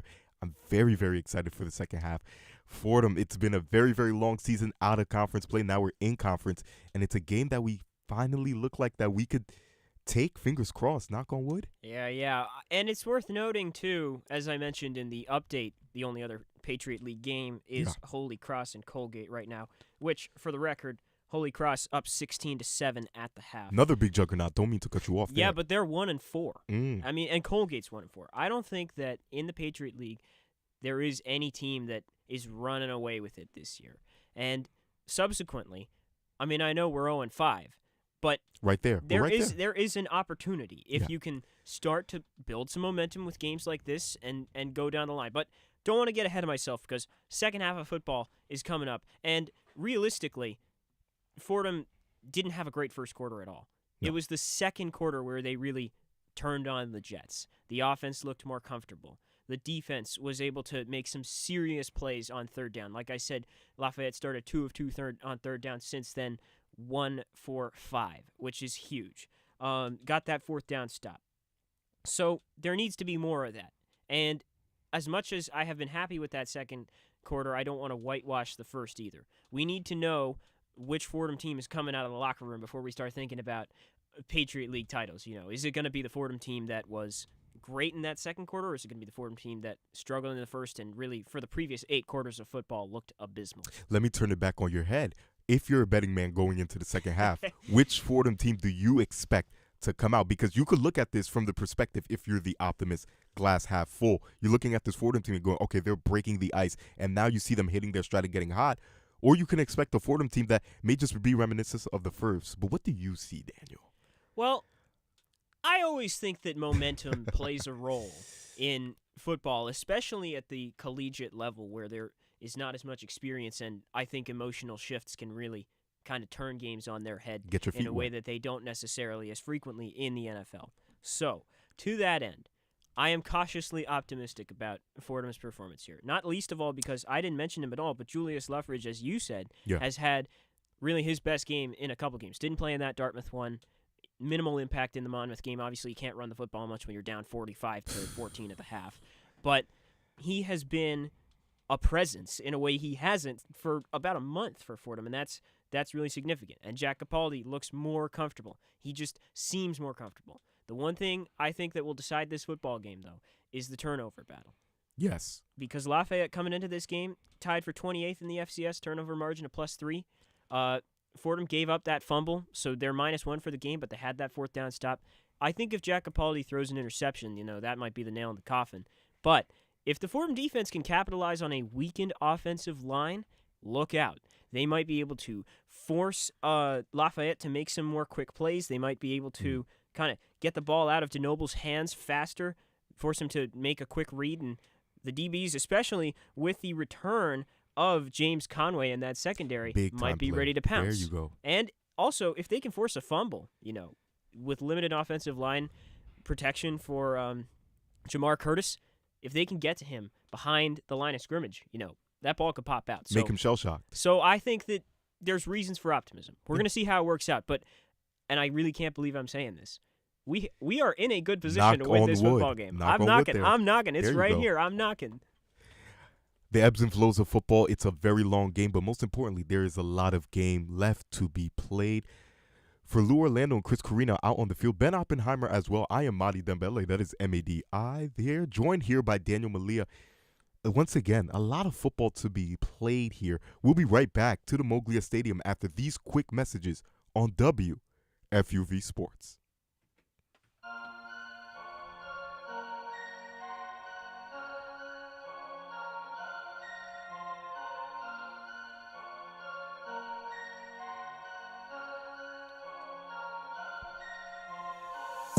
What's up, everyone? I'm Lou Orlando.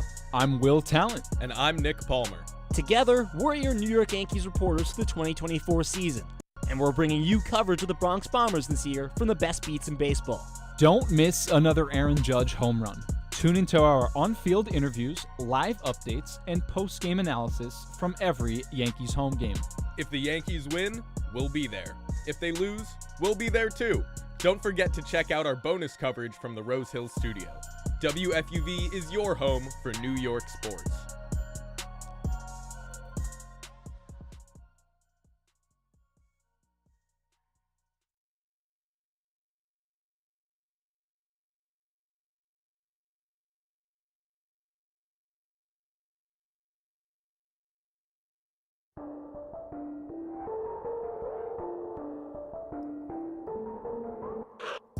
What's going on, everyone? I'm Jack Warner, one of your WFUV beat reporters for the 2024 New York Mets. Baseball is in the air in Queens, and I'll have you covered all season long as Carlos Mendoza looks to lead the Amazins to a World Series title in his first season as New York's manager. To stay in the loop on every Severino bump day or Lindor big fly, follow me on Twitter at Jack_Warner23. I'll have you covered with live in-game updates, exclusive media availability, and post-game recaps about your boys in blue and orange. WFUV is your home for New York sports.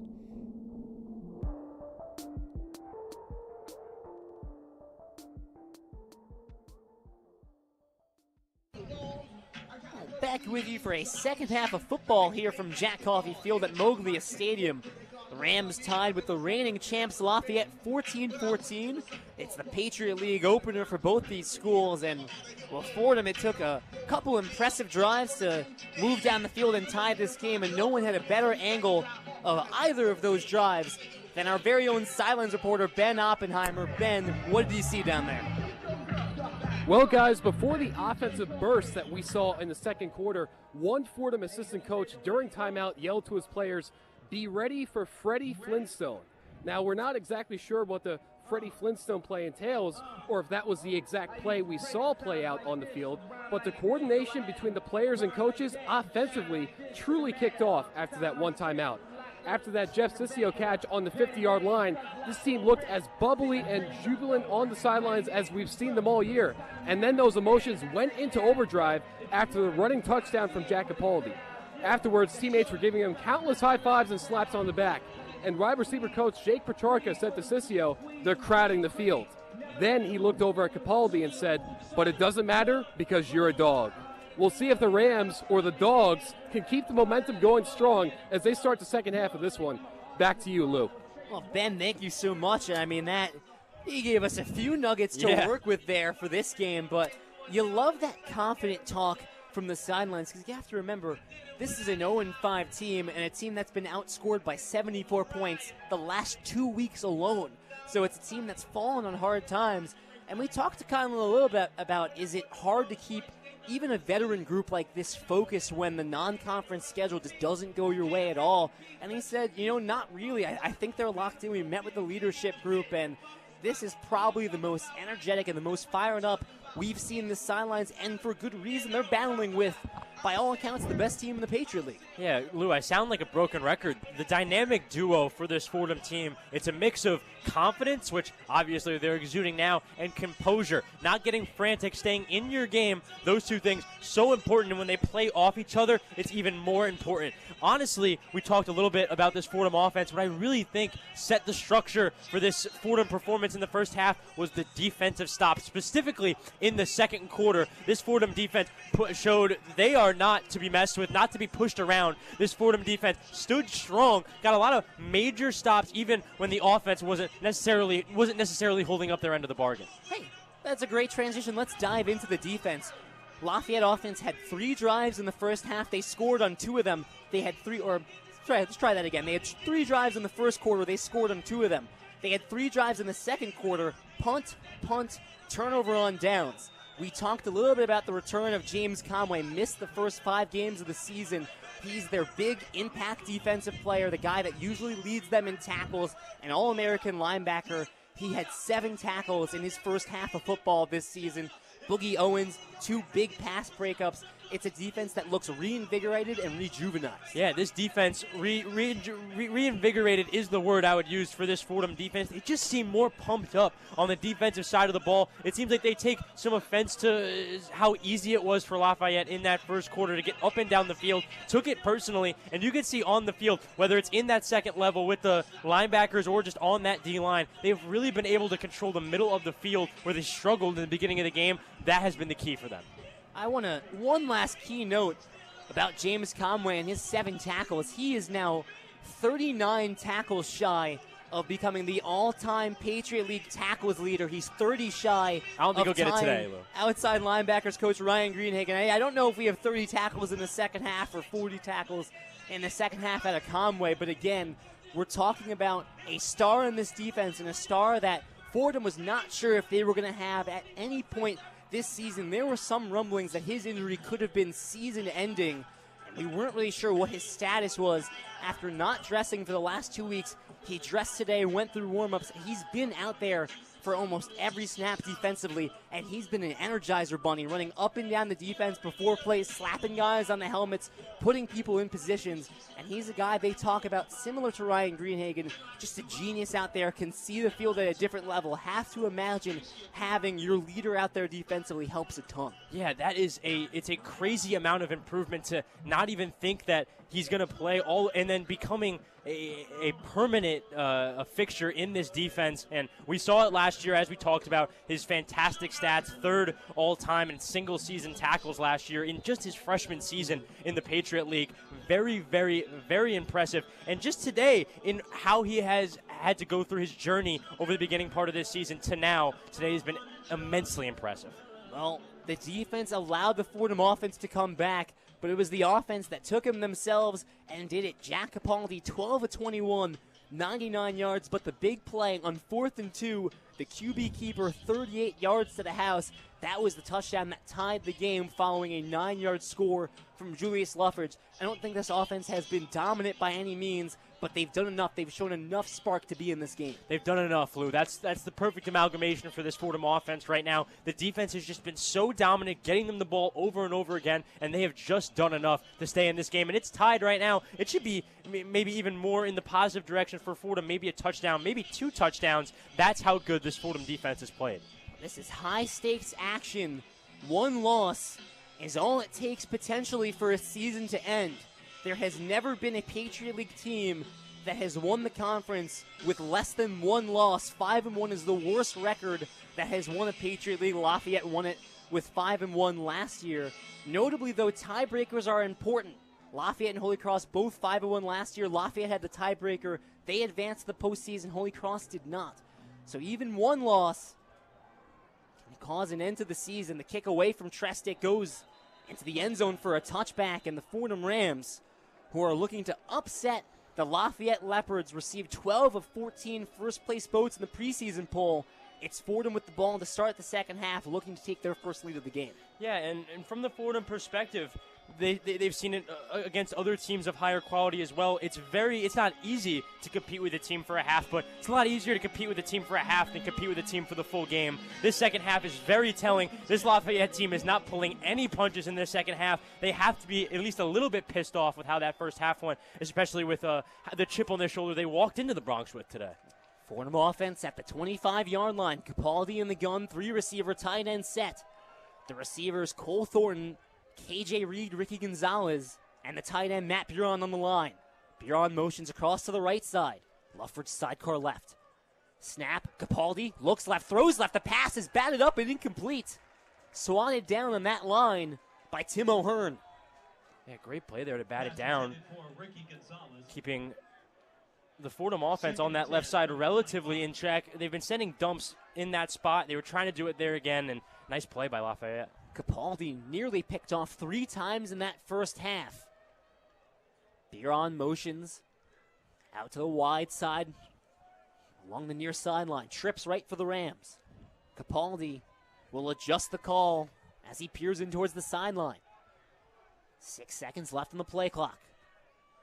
5-4, here's the snap. Capaldi back to throw, looking left, facing pressure, scrambles out of it. Tucks at the 25, up to the 30, still going at the 32-yard line, brought down by Preston Forney. Sets up 3rd and 3. Very shifty there from Capaldi, getting past defenders with his moves. We saw the speed on the touchdown earlier, just getting past people, running past people, but some shiftiness there as well. Jack Capaldi, quietly athletic. Coach Conlon said not as athletic or as mobile as C.J. Montez, but more so than Tim DeMorat.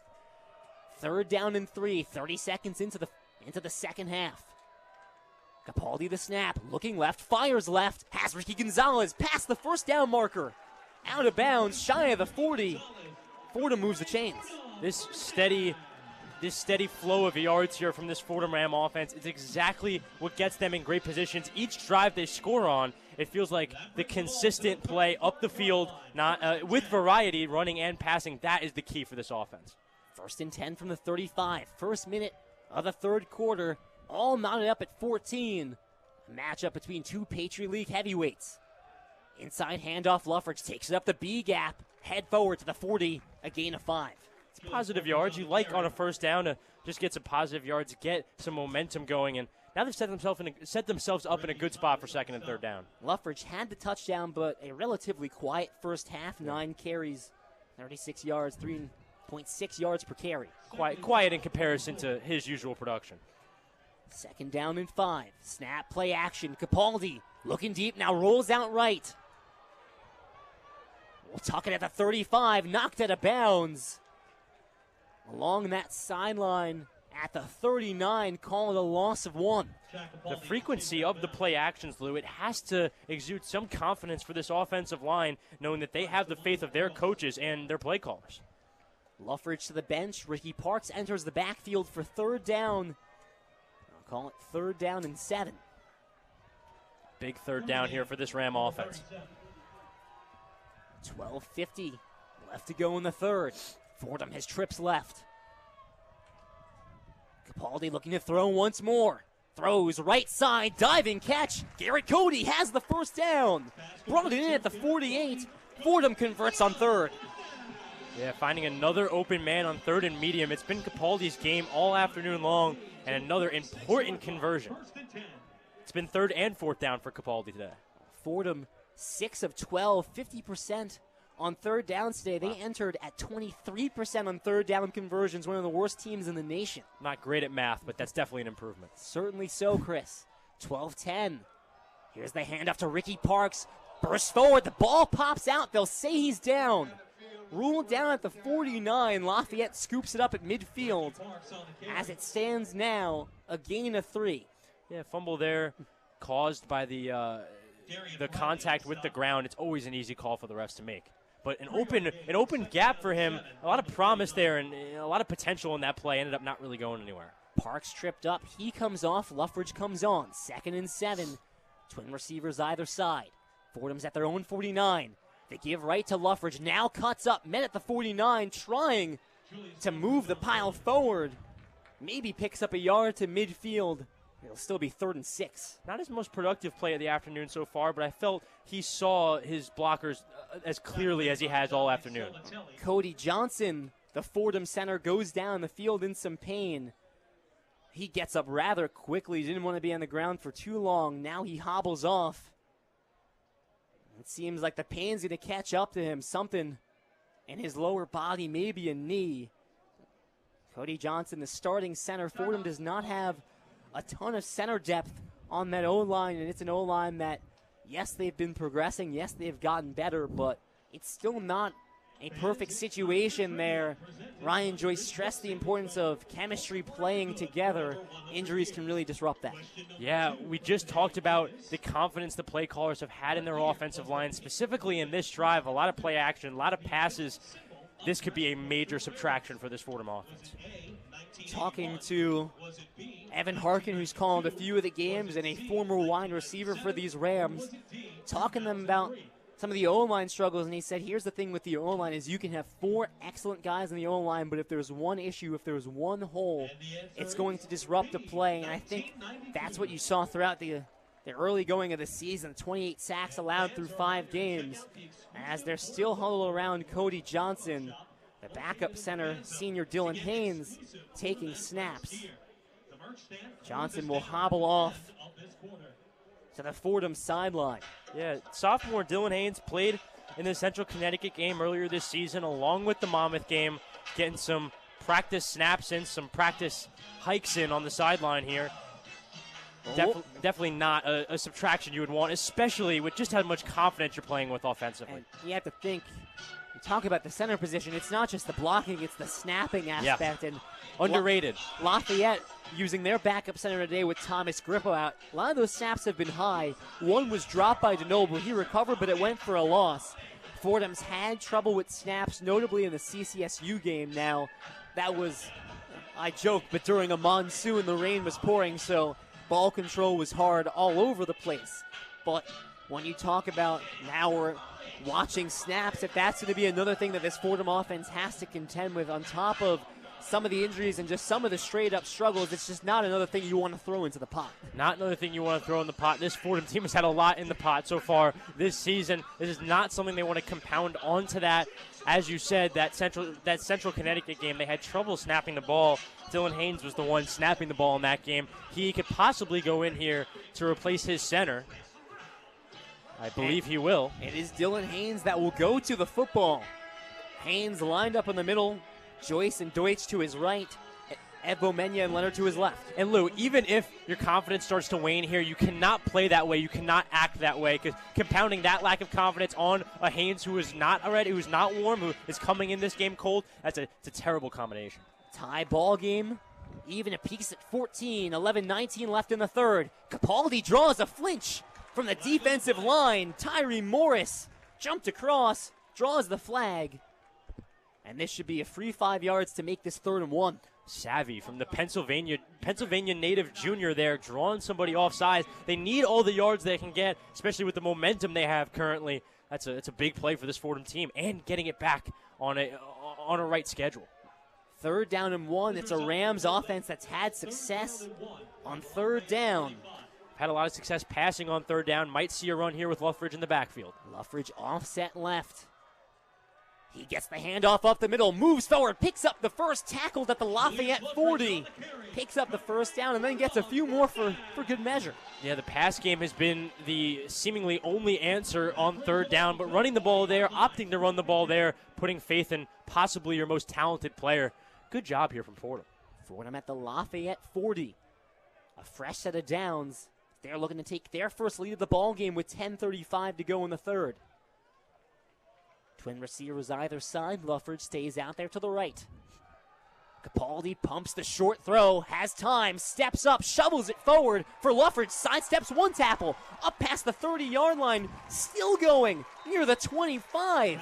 Gets the 1st down with a 12-yard reception, gets inside the 30, and that's when you talk about Julius Luffridge just refusing to go down. Yeah, refusing to go down, and Capaldi getting him the ball there. That could have easily went poorly for this Fordham offense. A lot of disruption in the backfield, and he seemingly steps up, finds the open guy and lets Lutheridge do what he does. Back-to-back plays, back-to-back first downs for the Rams. 10 minutes to go in the third. They've got the ball at the Lafayette 28. Snap, handoff, Ricky Parks shoots right up the middle, spins forward past the 25, eyeing the 20-yard line. He'll be just short. Tackled down at the 21. But a strong carry of 7 for the backup running back. Lou, we've talked about all game variety being so important for this Fordham offense, whether it's running it, passing it, run-pass options. Variety is important, and the run game working the way it is right now, very good sign for the Rams. Well, now nose tackle Terrell Cannon slow to get up. This is a Phil Steele fourth-team preseason selection in the Patriot League. And when you think about Jalen Joseph ejected in the first quarter of this game, if this is anything serious for Terrell Cannon, you're now talking about Lafayette being down both of their starting interior D linemen. Yeah, we've talked about the improvements this offensive line has had with pass protection so far in this second half. Maybe it's an addition through subtraction. Obviously, Jalen Joseph getting thrown out there and some maybe injury trouble here as well. That D-line for Lafayette getting neutralized further, that is a big problem for them. We'll see if that affects the Fordham run game again. To harp on what John Troxell, the head coach of Lafayette, said, asked him what his game plan was to keep Fordham off balance. He said, stop 15. He's incredible. He's, of course, talking about number 15, Julius Luffridge. Luffridge has been rather quiet today, 41 yards, 3.4 per carry. But as Lafayette continues to lose players in that line, you wonder if the holes open up. This is Ricky Parks to the left of Capaldi, 2nd and 3, 9.5 left to go in the third. Parks and Luffridge both been great. Snap, handoff again. Parks shoots up the middle again. This time, no space. Runs into a wall. And no gain at the 21. Ricky Parks can get a little bit overshadowed by his running back ahead of him on the depth chart, but the Utah transfer been very good today and consistent, getting yards when they need them on some of these second and third downs. Starting center Cody Johnson back out there on the line for the Rams. Good sign for this Rams offense. 3rd and 3 rather. A little less than 9 to play in the third. This is Luffridge sidecar left. Just 4 on the line for Lafayette. Handoff Luffridge. Met right away at the line of scrimmage, going nowhere. A strong stand-up by the linebacker, Robert Stevens. Decision time for Coach Conlon, 4th and 3, and they'll send out the field goal unit. Yeah, they're going to send out the field goal unit here. They are unhappy about it. This Fordham team wanted another chance to try and get in the end zone, but their coach seemingly pulling off the offense in favor of going for the field goal and the lead. Bennett Henderson. This will be a 38-yarder. Not a chip shot, Lou. 2 of 4 on field goals, has plenty of leg. This ball spotted right down the middle. Snap spot. Henderson's kick on its way. And it's good. Fordham has their first lead in the game. 17-14. 8:04 to play in the third. Productive drive for this Ram offense. You want to get something out of it. I know they were enticed to go for it there on 4th down, but I do think opting for the field goal and the points, probably the right move there. You want to take the lead, and that's exactly what Fordham gets on that drive. A career-long 38-yard field goal for the freshman Bennett Henderson. That gives Fordham a lead here in the third, 17-14 over the reigning champions Lafayette. It's Fordham football and WFUV Sports.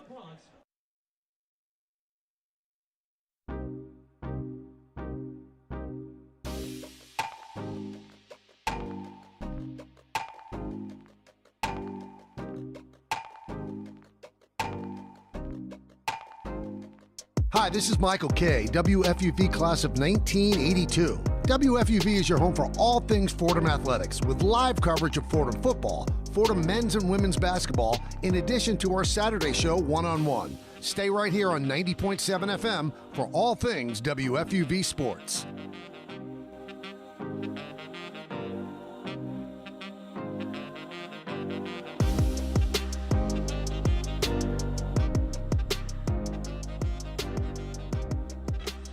Orlando, Chris Carrino. Pretty packed crowd at Moglia Stadium for the start of conference play. It's Parents Weekend. And Chris, it's been a pretty fun one as well. A 17-14 game. The Rams take a 3-point lead on the field goal from Bennett Henderson. Fordham now has a lead in the second half for just the second time this season. find themselves in a very good position, especially just thinking about pregame. If you would have told this Fordham team they'd be up 3 in the third quarter, I think they might have had you tested for something here. Looking at this Fordham team, only one lead in the second half all season long. That one was against Stony Brook, a game they eventually lose. Obviously, not a lot of time in this position with a lead, trying to, not play conservatively, but play up ahead. It's a different position. It's a different perspective than they've had in all the second halves this season. Interesting to see how they do. And important to remember that Stony Brook game, they had the lead because of 2 pick sixes, one from Peter Shaloub, one from Alex Kemper. They end up losing that lead, and that's, remember, the game that C.J. Montes goes down, sacked early in the third. Capaldi comes in and just didn't look really settled in for that moment. Now he's had a few weeks of practice. It's been the sharpest he's looked all season, and it has the Rams with a 3-point lead against the top dogs in the Patriot League, looking for a monumental upset to start conference play. Yeah, and a big distinction made today compared to their other games this season is the consistency of the offense. We have not seen the offense be nearly this consistent any other game this season. I think that has been the big difference, along with, on the other side of the ball, the defense also being very consistent. Henderson kick away, end over end. Fair catch signaled by Bruce. It lands in the end zone for a touchback. Lafayette starts the drive at the 25. And it's a Lafayette offense that conversely finds themselves trailing now in the second half. And a Lafayette team that came out flat 2 weeks ago against Columbia. They entered that game ranked 18th in the top 25 FCS polls. That loss to Columbia, an 11-point loss, knocked them out of the polls. And Coach Troxel said they looked tired. They just weren't sharp in that game. Maybe the same case here today. They have to battle back. Yeah, it doesn't feel like there's a complacency or a tiredness and exhaustion coming from this team. It just seems like Lafayette has been slightly unlucky, matched with just not playing their best football yet today. DeNoble flanked by a pair of backs. Takes the snap. Hands off to Curtis. Runs right. Has a gain, or has a gap on that B gap. Up to the 30-yard line, a gain of 5. Getting the ball in the hands of Jamar Curtis is going to be so important. Haven't really seen consistent offensive play from this Lafayette team since the first half. We're now at the midway point of the third quarter. Need to just create some sort of consistency, whether it's the pass game or the run game. Curtis, 62 yards in the first half. He picks up 6 there. It's 2nd and 4. High snap. DeNoble handles. Gives to Curtis again. Cuts outside the hash.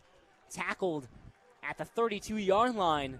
And that leaves him a few yards short of the first. Another dodgy snap there, Lou. Again, just emphasizing the importance of the center position and snapping the ball, almost creating a disruption there on the run. Now a 2nd and 4, a 3rd and 4, my mistake. Interesting to see if they give it to Curtis here or they just go in the air. 3rd down and 3, 7:08 to go in the third. DeNoble in the gun, Curtis to his left. 6, 7 in the box for Fordham as they prepare for a run. Yeah, they are banking on a Jamar Curtis run here. Pair of tight ends on the line for Lafayette. Snap, handoff, Curtis cuts outside the left hash. Has an angle, 35, picks up the first down, knocked out of bounds. Michael Thorne knocking him out of bounds, and ultimately that's not too bad of a gain for the opening it looked like it could be. Lou, this guy is fantastic. Not really any sort of opportunity there to really make anything happen. He still finds one, almost creates one. This guy is a game changer in a game that they need some changing. He picks up the first down. He gets up to the Lafayette 38. Wide receiver bunch on the near side. Holmes motions to the right. Snap to Noble, back to throw. Fires right side, Curtis out of the backfield at the 35. Cuts up to the 40 and picks up 2. Yeah, upfield blocking, let down Curtis slightly there. Could have been more opportunity for even more yards, but some consistency coming from this Lafayette team, a consistency we haven't seen in almost a quarter and a half. Lafayette held off the scoreboard in the second quarter after putting up 14 in the first. 3 drives, punt, turnover on downs. Yeah, 14-0 in the first quarter. This game looked bleak. 5:50 to go in the first. A false start from the offense. Carson Persing in the near side slot started his route, and that moves Lafayette back 5. Make it 2nd and 13. Yeah, it goes from medium to long there. Obviously still have 2 downs to get the first down, but not a optimal position to be in. Well, they take out Persing after that miscue, and in comes Jamar Curtis.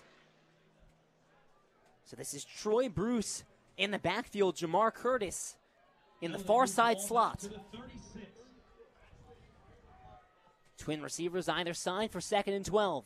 Denoble the snap, play action, throws off the back foot and incomplete. A wonky play, wanted Jamar Curtis. Curtis was nowhere near that ball. Denoble facing pressure, just chucked it to the sideline. Yeah, really weird throw, just getting it out of bounds. At least he got it out of bounds and it wasn't up for grabs in play. But now putting yourself in a tough situation, 3rd and long, can see if they capitalize here. Lafayette's first drive of the half, they're facing 3rd and 12. Denoble in the gun. Conway on the line, showing blitz. Getting an audible here at the line. Lafayette has trips right. Conway doesn't blitz. Instead of blitz from the secondary. Throws left side. Elijah Stewart makes the grab. He gets hit by Terrence Jones and hangs on. Knocked out of bounds at the 42. An impressive catch by Lafayette's number 1 wide receiver. Yeah, Alex Kemper simply could not keep up with Elijah Stewart there. He finds himself free, and for a 3rd and long, can't think of a better time for a play like that. 3rd and long, they find Elijah Stewart. Just his 2nd reception of the game for 36 yards, a team leading 36 yards. When they need the big chunks on offense, he is who they look at. They're in Fordham territory at the 42. They hand off to Bruce, chops the feet, and surges up the B gap, takes it all the way up to the 37-yard line for a gain of 5. Yeah, that felt a little too easy on the side of Lafayette. Can't let them consistently get 5 yards there so effortlessly.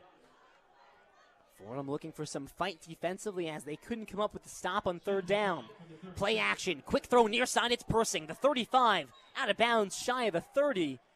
And the referees will say knocked out of bounds at the 31-yard line. And that should be enough to move the chains. And yes, they will. Yeah, Lou, I believe that was a run-pass option, actually, where they're running wide receiver screens. They have the option of either running the ball or passing it. Makes them so much more versatile and opens up so much more of the field. Boogie Owens enters the Fordham secondary. He started back-to-back games in place of Mathani Paul Swinson. 1st and 10 from the Fordham 32. 3:45 and ticking on the 3rd. Stewart motions left to right and stops behind the tight end. Inside give, Curtis up to the 30-yard line there. He's met and sent to the ground after a gain of 3. Yeah, this Lafayette team shown not to make a big fuss unless they have to. Obviously, the Elijah Stewart play is big, but that's on a much-needed 3rd and long. And aside from that, it's pretty much just been run-pass options, wide receiver screens, inside zones with the running back. They have kept it very conservative on this drive, and it's shown it's proven dividends. They are now creeping into the red zone. 2nd down and 8 after tackles from Lindsey Gill and Conway. Again, the give to Curtis. Space up the middle, breaks the tackle at the 20. 15, cuts it outside the numbers, 5-yard line. Does he stay in bounds? Out of bounds. Inside the 5. They'll say at the 3-yard line. Oh, Jamar Curtis showing off the jukes left and right. Takes it outside and takes it to the 3. Lou, this guy is such an intelligent runner. Can see the holes almost before they are created and just knows how to get around. A flag flies on the snap. It's a give to Curtis. Surges up the middle. Didn't get anything on the gain, but we'll check on the flag. Came at the snap. You think maybe false start. Yeah. 2 flags flying in the air. Get an announcement here. Offside. Defense, number 77, is in the neutral zone at the snap. Half the distance to the goal. First down. It's offsides and Carter Hess to make these goal line snaps a little bit easier for the Lafayette Leopards. 1st and goal to the 1-yard line. Denoble in the gun. He's got Troy Bruce to his left. A pair of receivers to his left as well. A lot of guys in the box expecting run here. Denoble claps. Now looks to the sideline to adjust the call. 2.5 to go in the 3rd. Lafayette trails by 3. Denoble the snap. Pitches right for Troy Bruce. Cuts up. And into the end zone. Touchdown Lafayette. Lafayette retakes the lead. Troy Bruce's 2nd touchdown of the season. And they're up by 3 as we await the extra point. You briefly mentioned it. They're a fantastic adjustment on the goal line. You can't help but think maybe that was some sort of inside run play, and then they audible out of it into an option pitch play that really had all the variety they needed to get in the end zone. Denoble runs off right tackle, and he has Troy and Bruce to his right. Bruce in open field, received the pitch, cuts up, and no one was going to stop him. 20-17, Lafayette. Simonetta on for the extra point and straight through the uprights. Lafayette 21, Fordham 17. Important drive just for the mental of Lafayette. They have not had a ton of offensive success. Their last touchdown prior to that being in the first quarter. That was such a momentum builder and such a confidence builder heading into the fourth quarter. Fordham gets a field goal to go up by 3. Lafayette responds with a touchdown. Troy Bruce from a yard out. Lafayette's up 4 with 2:20 to go in the third quarter. You're listening to Fordham football on WFUV Sports.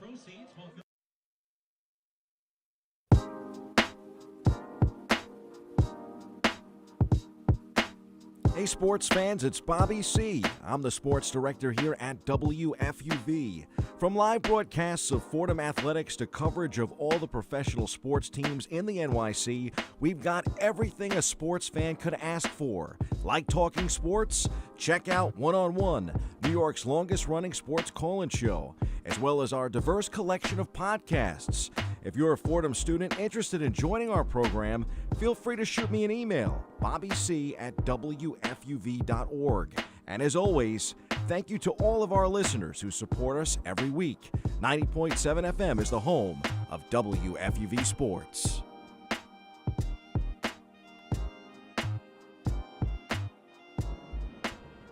Fordham football at Jack Coffey Field. Rams trail by 4 after the touchdown drive by Lafayette. Let's take it down to our sidelines reporter, Ben Oppenheimer. Ben, what are you seeing after that drive? Well, guys, Fordham made steady progress down the field offensively this quarter, that's to be sure, thanks to players like Julius Leffridge, but they didn't quite get what they wanted as they couldn't convert that touchdown that they badly needed. But these Rams looked and felt locked in on the bench after Bennett Henderson completed that field goal, which gave them, at the time, a small 3-point lead. And during the timeout, tight end coach Andrew Dorizio loved the initiative and aggressiveness from the Rams offensively as he yelled, "Now that's a football drive," high-fiving his players. Meanwhile, Coach Frank Joffrey on the offensive line emphasized on the sidelines to his players, go to where he's going to be, not where he is. Drive off his instep and go. Back to you, Lou. And thank you, Ben. Well, the Rams now looking to respond after the Lafayette touchdown drive. And Chris, you just said it to me off air. I'll have you tell our listeners on the air, ultra important that the Rams come up big here offensively. Yeah, huge offensive drive for the Rams in that second, and mostly that's in that first half specifically. Their defense so consistent and really put them in a great spot all half offensively. Now with this team, this Lafayette team, going to score, and almost how effortless it was with the scoring, it puts the defense in a more purposeful place, puts more emphasis on the defense, and when that's not necessarily going, the offense needs to match up for it. We saw some stretches in this game where the defense was picking up for where the offense wasn't. We might need to see a bit of a swap of that now. Trestic's kickoff sails into the end zone for a touchback. Fordham starts at the 25. And when you talk about a Lafayette offense that was subdued in the second quarter, 3 drives, punt, turnover on downs, their first drive of the second half ends in a touchdown. You have to respond because this is a Lafayette offense that if they wake up, you could be down 2-3 scores like that. Yeah, and you just had your lead, your second lead in a second half this season. You don't want that you don't want it to be as short-lived as it was. You want to get that lead back. You don't want to just fall after the third touchdown. Capaldi takes the snap with 2:20 left in the third. Finds Mekhi Felton on the screen right over the middle. He's laid out at the 28-yard line, a few yards ahead of the first down marker.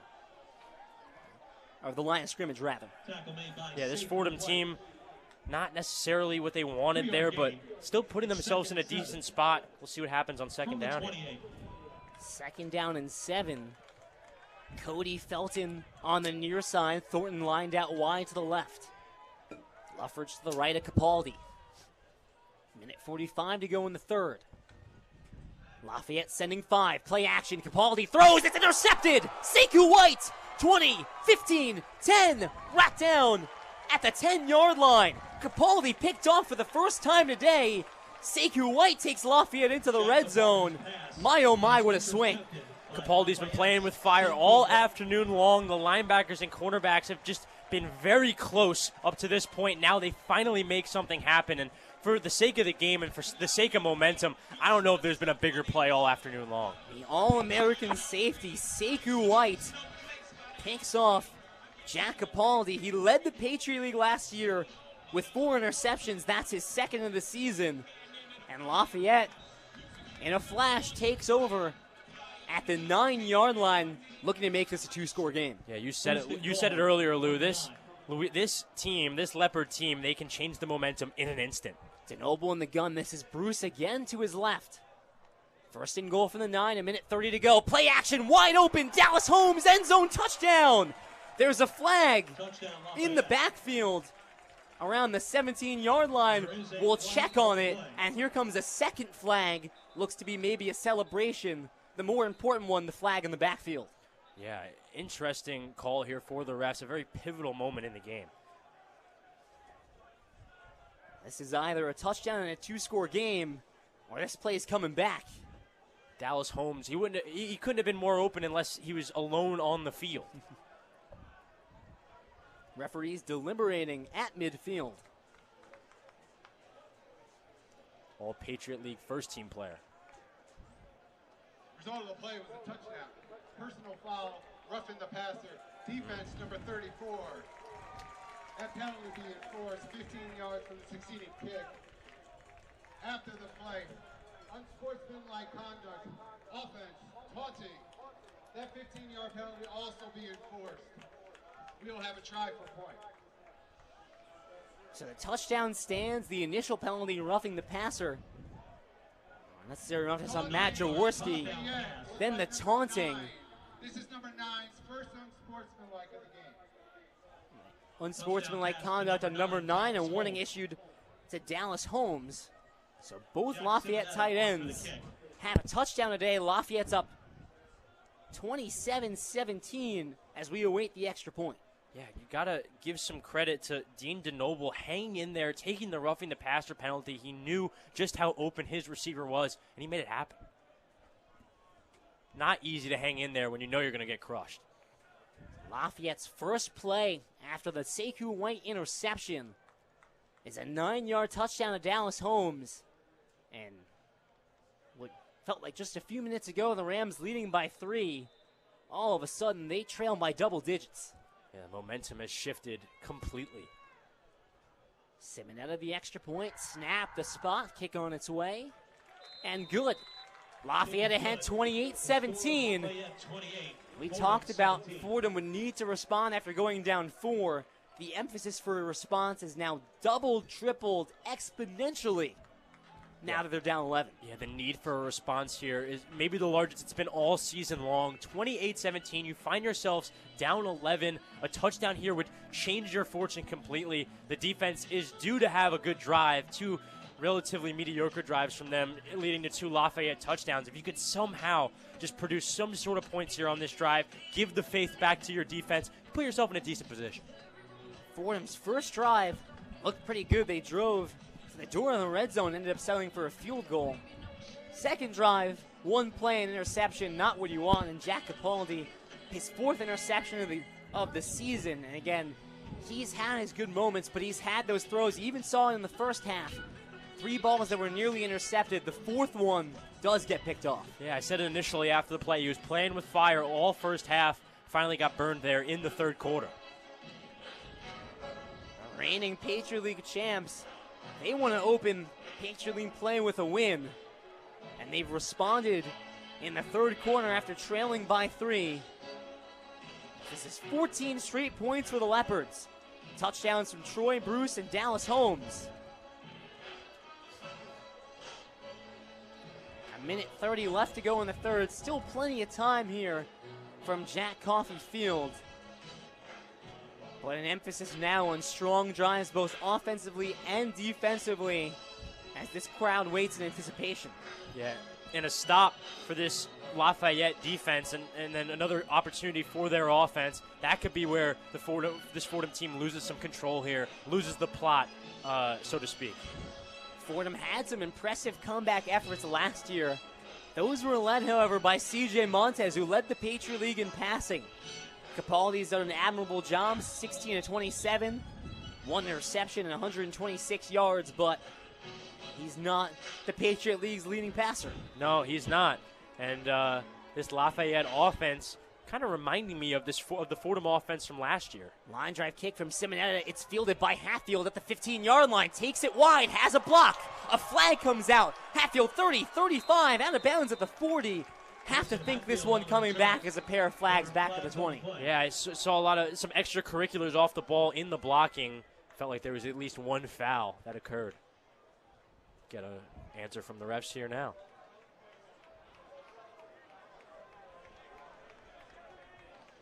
During the return, holding, receiving team number 23, 10-yard penalty. It'll be first down for it. Vinny Rugai calling for the holding penalty. That will certainly negate what was a nice return by Mason Hatfield. Took it up nearly to the 40-yard line. And instead start this drive from the 17. Actually push it back even further as they continue to put the marker back. Going to be inside the 15 here.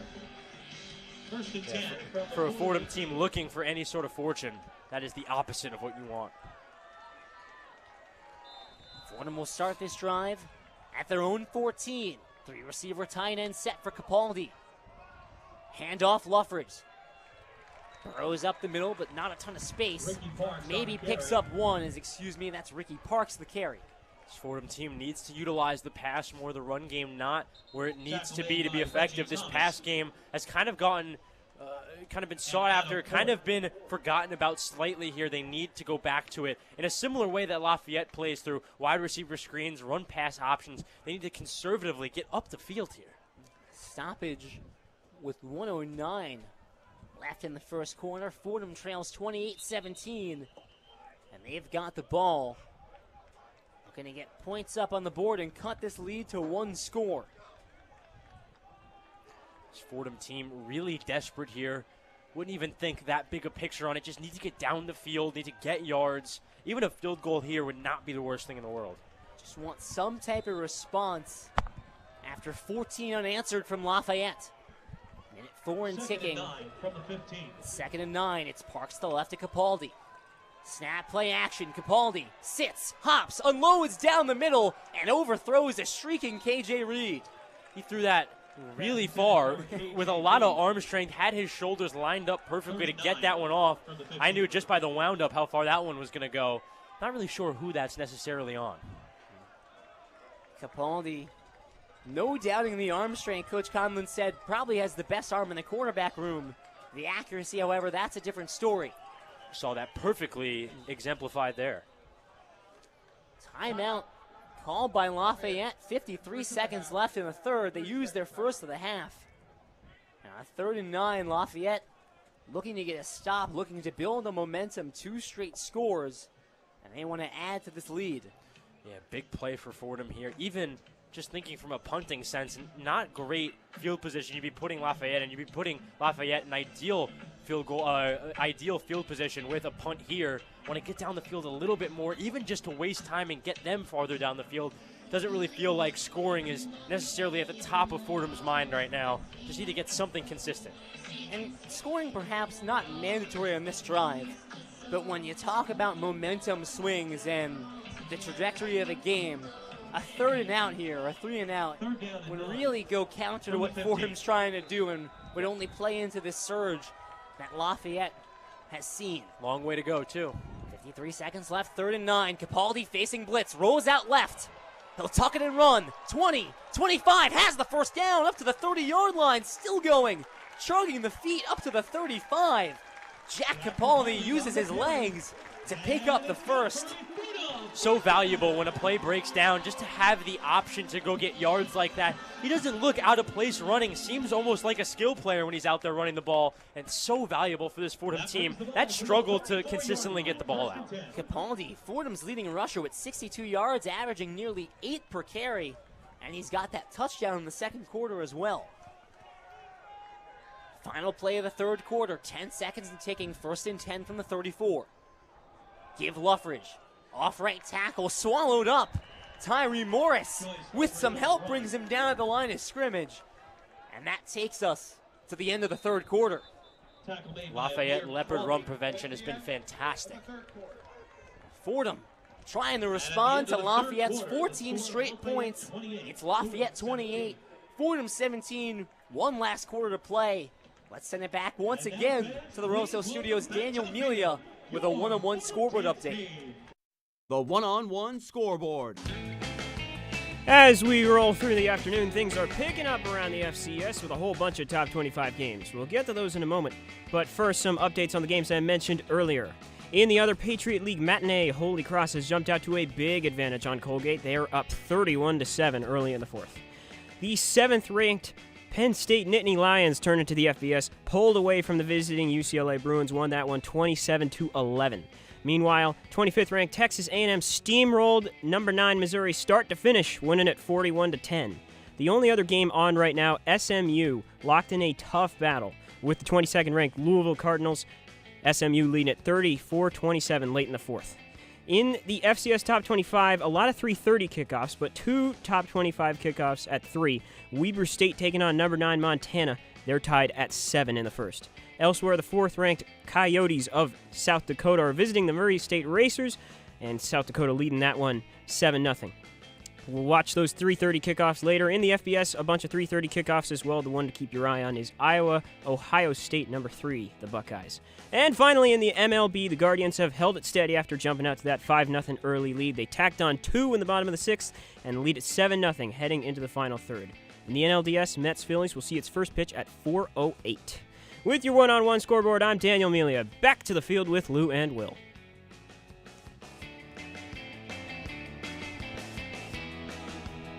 Thank you, Daniel. Phenomenal work with the one-on-one scoreboard update. We're back at Jack Coffey Field in Moglia Stadium. One last quarter to play. The Rams trail by 11. Offense here, 2nd and 10 at their own side, looking for an answer. Yeah, looking for an answer and just looking for any sort of production here. The defense has not been up to the standard that they had in the first half. Offense needs to step up, and they haven't. An opportunity here, too, though. Hope still alive for these Fordham Rams, an 0-5 start. But all of those losses in non-conference play. This is their first conference game. Same for Lafayette. What was supposed to be a matchup of 2 Patriot League heavyweights. Lafayette 2-2 to start the season. A pair of impressive wins. Fordham surprisingly 0-5 and battling injuries, most notably to their quarterback CJ Montez. But alive in this game, still very much in this game as they enter the fourth quarter and seeking a win, maybe to dispel and shake off all the bad vibes from the start of the season. Yeah, it's, some brief glimpses of the best football they've played all season long today, especially against such a comparable opponent in Lafayette. Has to be a confidence booster, even if they don't necessarily get the win. A productive loss, as Evan Harkin likes to say, would be just as applicable, if not even more productive, because the win almost throws your expectations in a weird place. A really close loss here against Lafayette may be the perfect thing for this Rams team. Opening plan for fourth quarter, the Rams moving right to left, 2nd and 10 from the 34. Handoff Luffridge, pitches it back to KJ Reed on the end around. It's a reverse play, 35 up to the 40.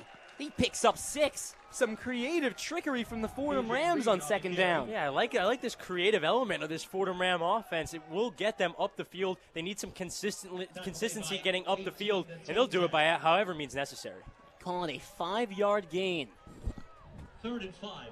30 seconds into the fourth quarter, and the Rams immediately faced with a critical 3rd down. Twin receivers either side. Capaldi back to throw, looks right, drops it off for Luffridge. Up to the 40, table topped and flipped over. But did he pick up enough for the first down? He's a yard short, and you have to think the offense stays out there. Yeah, I mean, from Luffridge's perspective, you cannot lower the shoulder there. You need to try and get around him left or right, just kind of going up the gut there, getting himself stuck. Seems like the Fordham offense is going to stay on the field. They don't really have a choice, down 11 with 14 minutes left. Trailing 28-17, opening minute of the fourth quarter. This is 4th and 1 from the Fordham 43. Lafayette will load the box. It's Capaldi in the gun. Luffridge to his left. It's very important for the Rams. Snap. Handoff Luffridge. Up the middle. It's going to be close. He got back to the line of scrimmage. Did he get the first? It doesn't look like he did. Lafayette comes up with a 4th down stop and a turnover on downs. Preston Forney jumping up and down, dancing off the field. This Lafayette team is fired up. the rest of their bench coming on the field to congratulate them.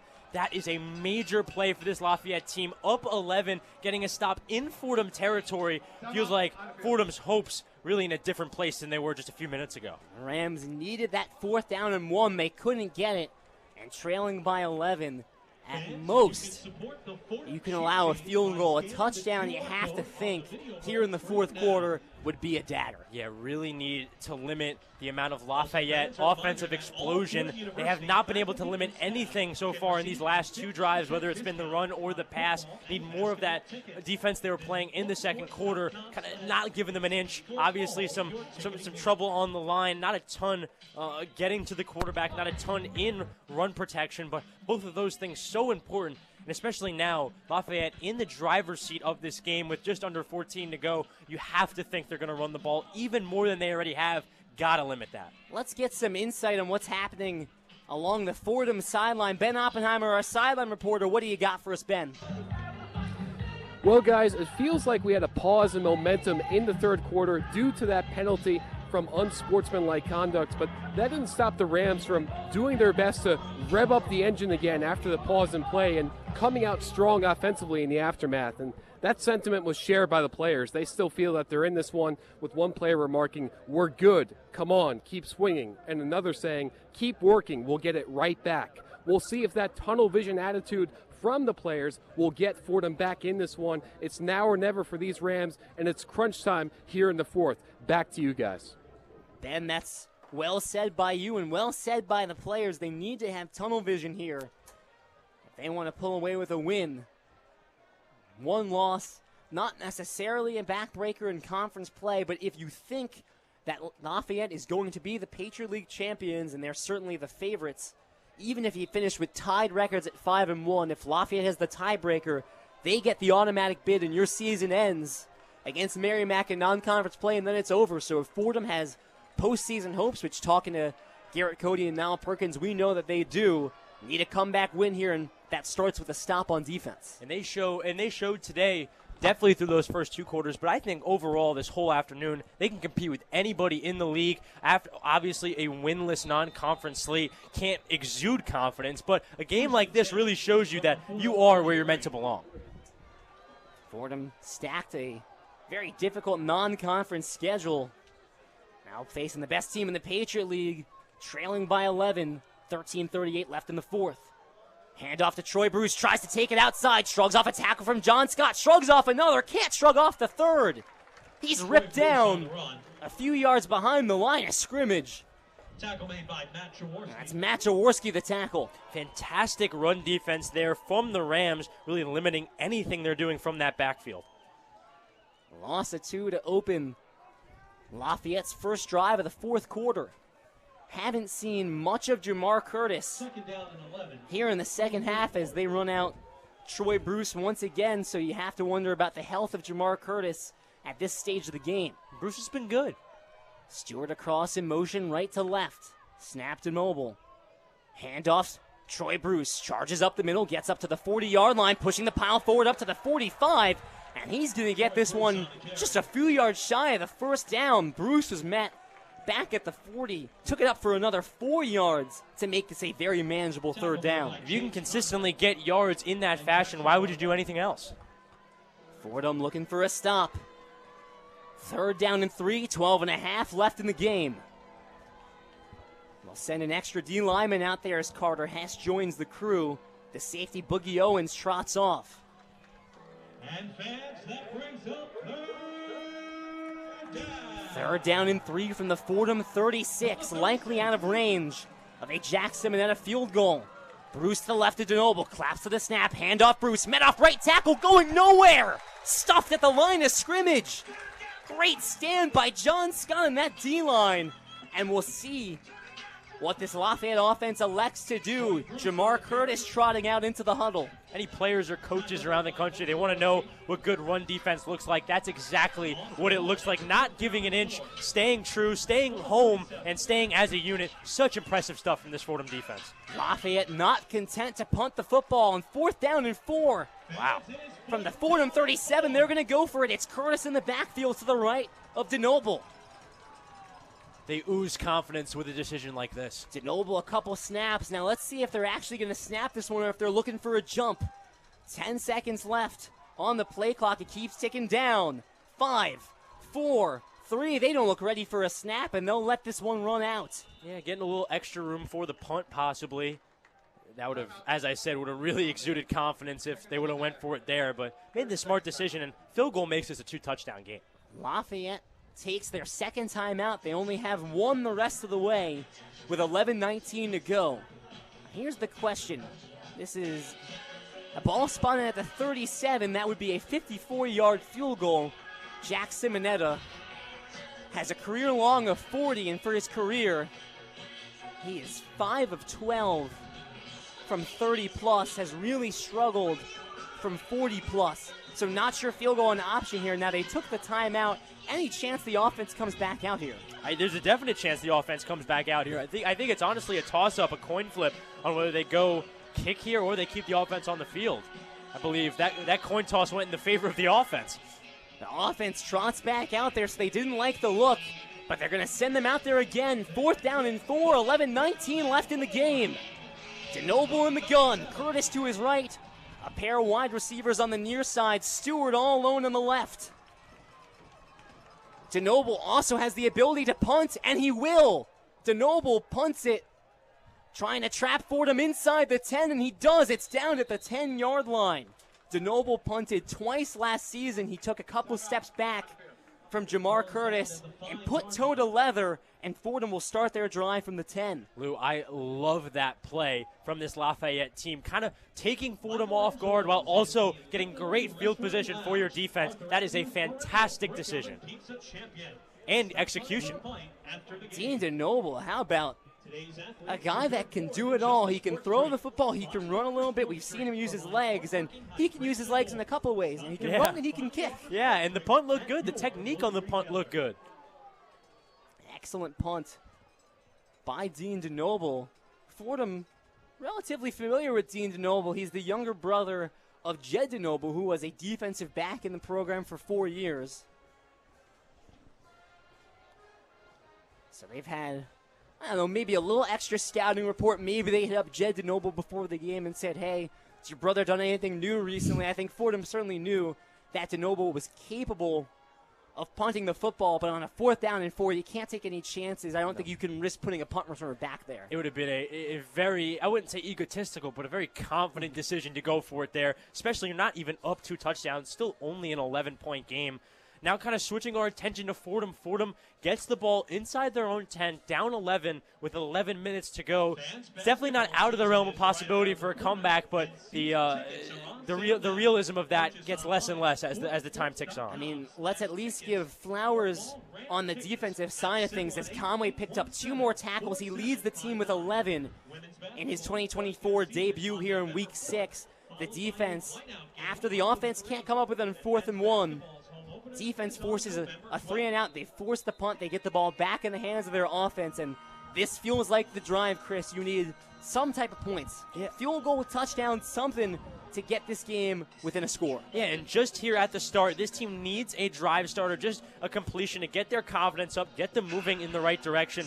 This Fordham team has gotten bogged down by negative yards in the running game, incomplete passes. This team needs to play conservative, and they need to get up the field. Only priority is getting up the field. Trailing by 11, they either need a pair of touchdowns or they need an 8-point touchdown. The touchdown, the 2-point conversion, and then a field goal as well.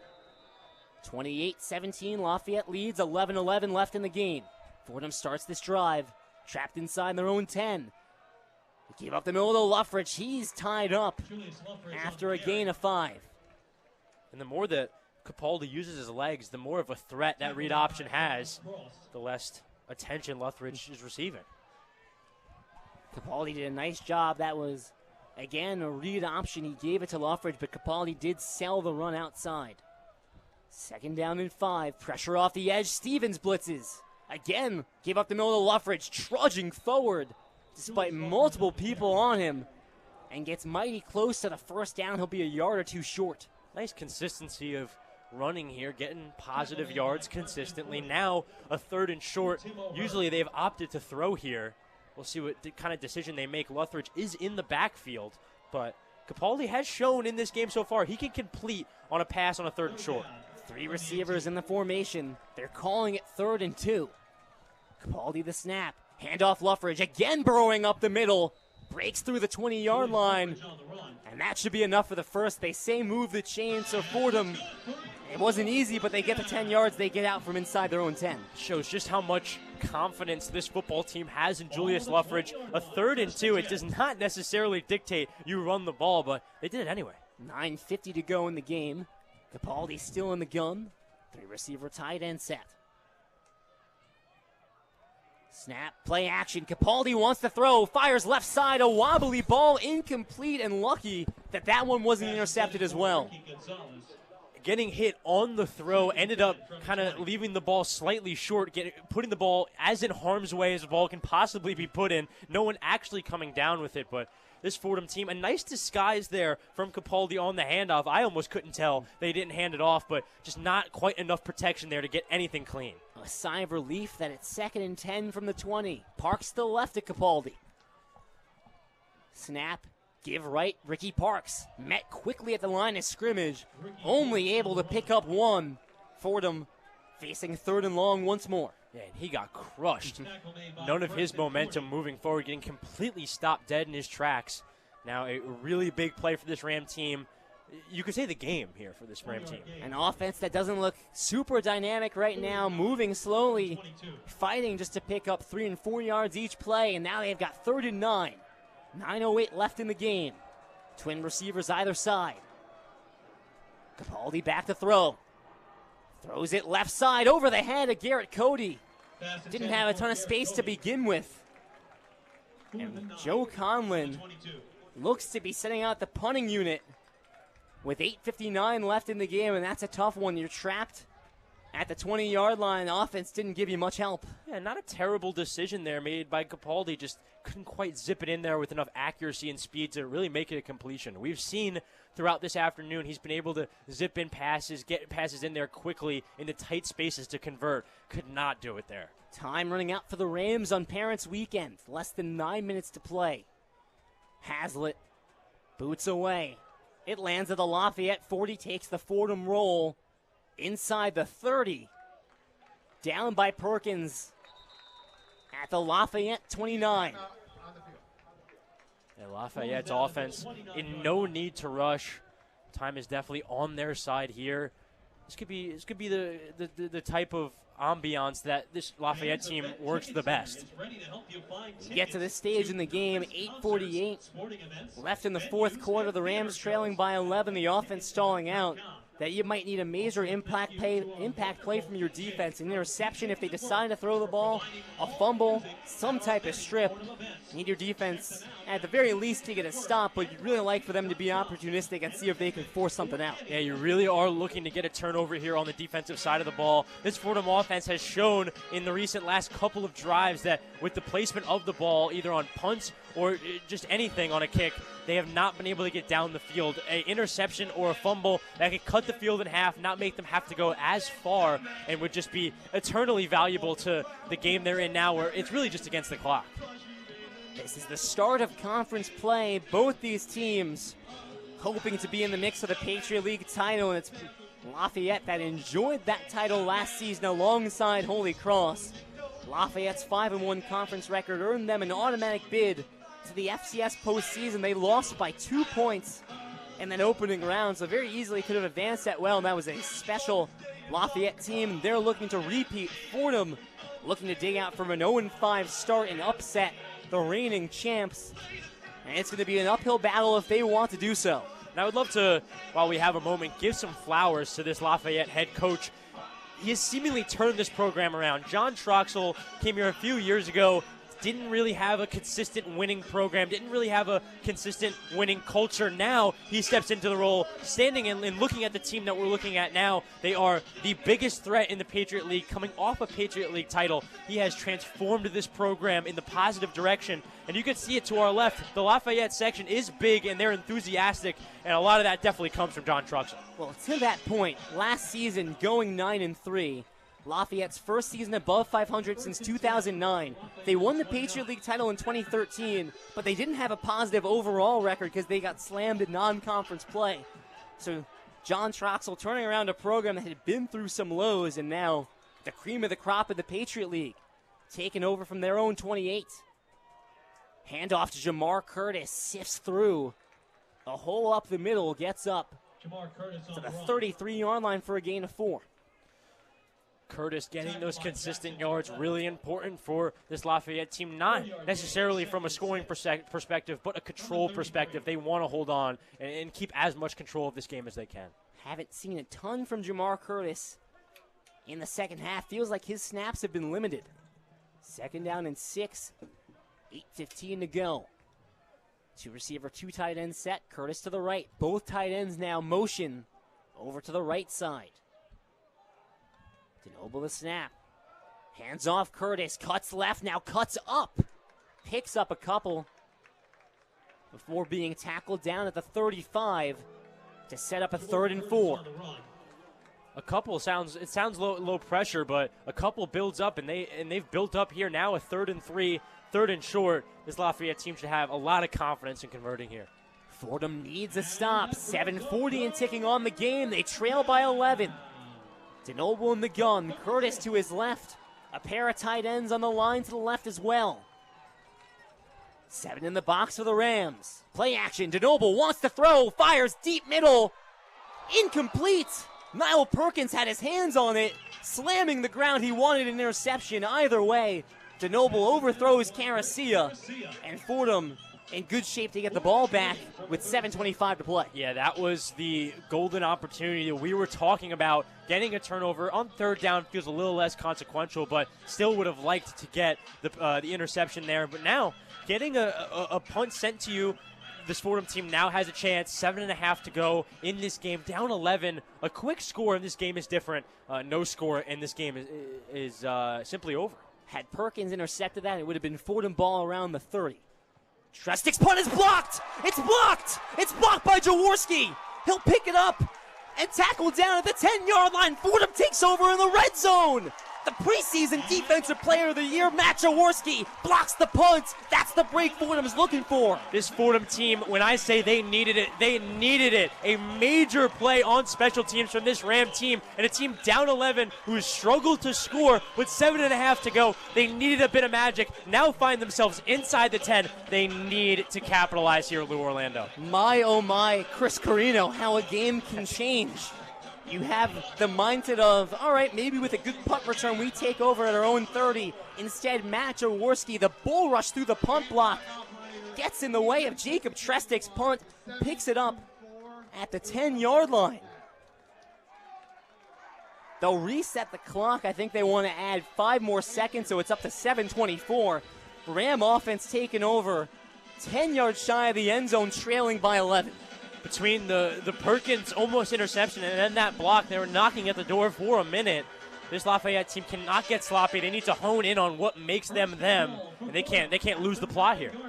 1st and goal from the 9. Capaldi's in empty. Luffridge lined out wide to the far side. A flag. Flag on the play. I believe that's going to be offsides. Play.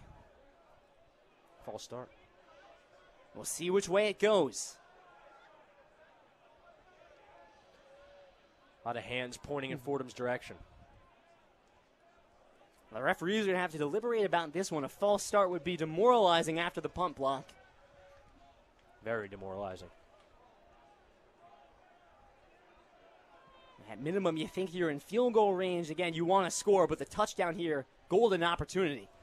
I know a field goal makes... Wow. Never mind. The break's going Fordham's way. Delay of game going against the defense. Half the distance to the goal. This is going to be 1st and goal from 4.5. This is a massive opportunity for this Ram team. Luthridge is back there in the backfield. You have to think he's getting the ball here in a packed box. Garrett Cody, the number 1 wide receiver, lined out all alone to the right side. Snap. Capaldi. Hands off Luffridge. Sidesteps 1 tackle. Spinning forward. Keeps the legs churning. And gets up to the 2-yard line. Luthridge's ability to absorb contact and really not be fazed by it is it's almost a superpower, and we saw it there. He's now even closer to the goal line. They are really knocking on the door here. Same formation, 7 minutes to go. Second and goal from the 2. The Rams trail by 11. Snap. Handoff Luffridge. Up the middle. Churning forward. Reaches for the end zone. He breaks the plane. Julius Luffridge, second touchdown of the game. Fordham's back within a score. They get the touchdown with 6:49 to go. I just said it, Lou. The contact that he absorbs is such a non-factor in his head. It's unbelievable. He'll take 7 guys into the goal line if he has to. 23-28. And does the Ram offense go for 2 to try and cut this lead to 3? It appears to be that that's what they're going to do. Now, unless we're going to get a kick like we did earlier from Jack Capaldi, I do believe going for 2 here is the move they're trying to make. And it's honestly, it's a pretty risky one, but in a game like this, you need to risk it for the biscuit sometimes. Trailing by 5, they want to cut this lead to 3.